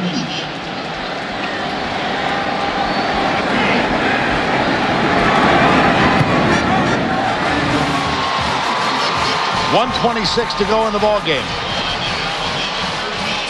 They've been stopped on 4th down a couple times. Not this time. DJ Hall times his jump. He fights Montavis Pitts for the ball, and Alabama finally gets a touchdown in the ball game.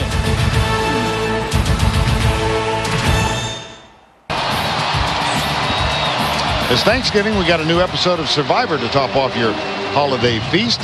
Don't miss an emotional visit with loved ones that brings an unexpected twist. TV's most watched reality show, Survivor. It's all new Thanksgiving night, 8, 7 Central on CBS. Wasn't that last year they were eating worms and mud and stuff? Thanksgiving? You know. I just remember you saying, God bless him. Oh, yes, I did. Well, it was Thanksgiving after all. There's the onside kick. Going left, there's Courtney Taylor up in the air. Nice catch. Boy, he had his legs taken out from under him as he made the grab.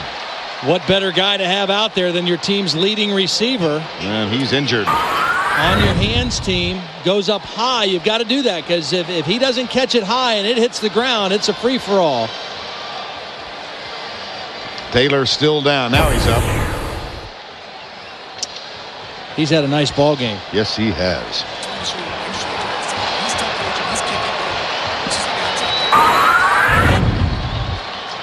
Now Mike Shula on the sideline.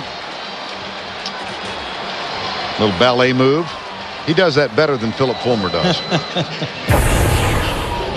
By the way, Mike's father, Don, came in last night at around the midnight hour. He and his wife fresh off of another cruise. Don's enjoying retirement. So he's here in the stands, or in probably up in the press box area. Now time for a knee.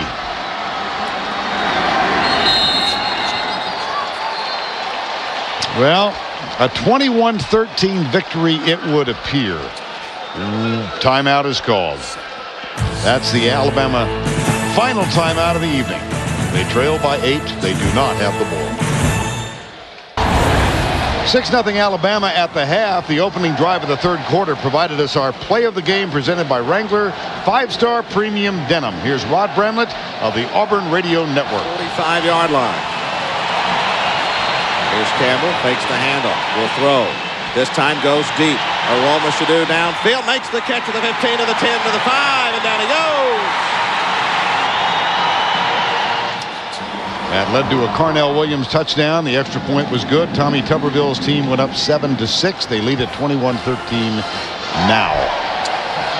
You know, and you mentioned a 21-13 lead. That's what it appears it's going to end at. And a lot of people around college football and around the country might look at this and say, not a very impressive win for the number 2 team in the country, for Auburn, trying to state their case. But people that would say that have no appreciation or understanding for the intensity of this rivalry. Going on the road against your arch rival and winning at any cost is impressive in this game. Tommy Tuberville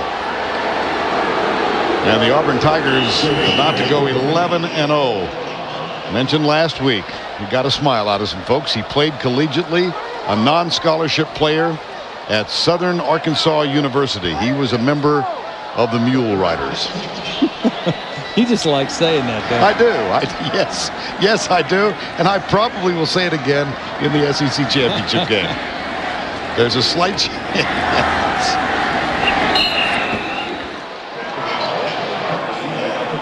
Jason Campbell down. 35 seconds to go.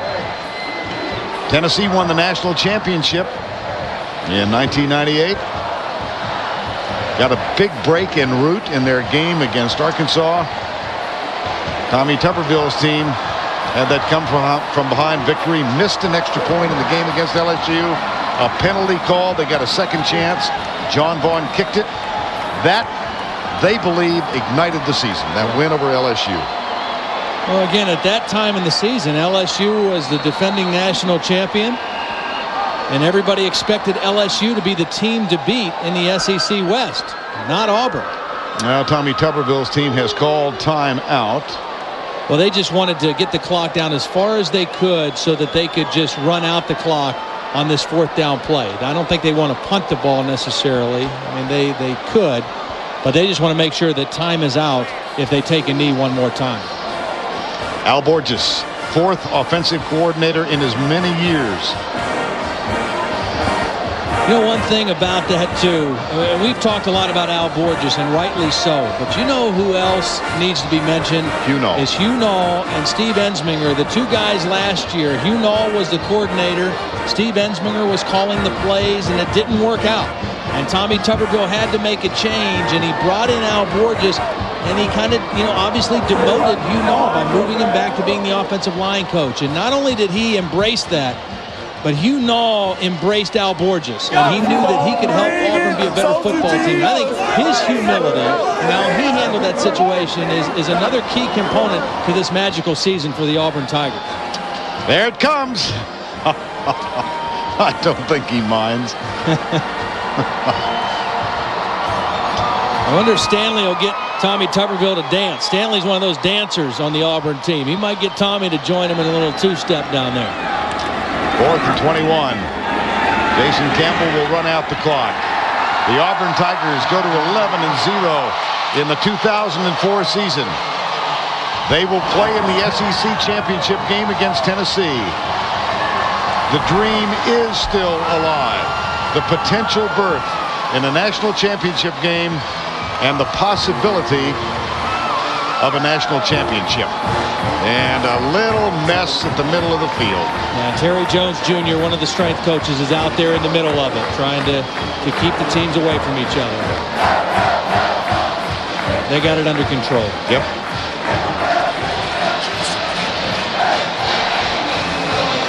Well, our player of the game, the quarterback, the 5th-year senior from Taylorsville, Mississippi, Jason Campbell.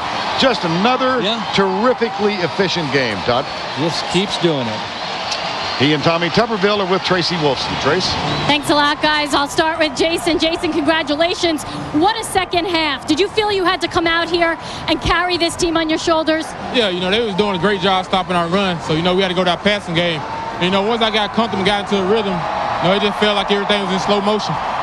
You beat Bama. How big of a win is this, not only for the team and the program, but for the fans? Well, 11-0. Auburn hadn't been 11-0 in a long time, and it's been a fun year for our players. And our fans, you know, the big thing about this game is, you know, you're always going to be hard fought. We knew we were going to be in for a battle day. Alabama played well. We came out and played the second half like we should have the first half. A lot of oranges all over this field. How bad do you want to get to that national championship game? We want to get there bad. We're going to work at it awfully hard the next 2 weeks. Thanks a lot, Coach. Congratulations to the both of you. Thank you. And our congratulations to Jason Campbell, Tommy Tuberville, the Tigers of Auburn. They have a very convincing second half. They win it by a 21-13 count. Next time we see them will be in Atlanta. For Tracy Wolfson and Todd Blackledge, I'm Vern Lundquist saying good night from Tuscaloosa. Tim Brando's next.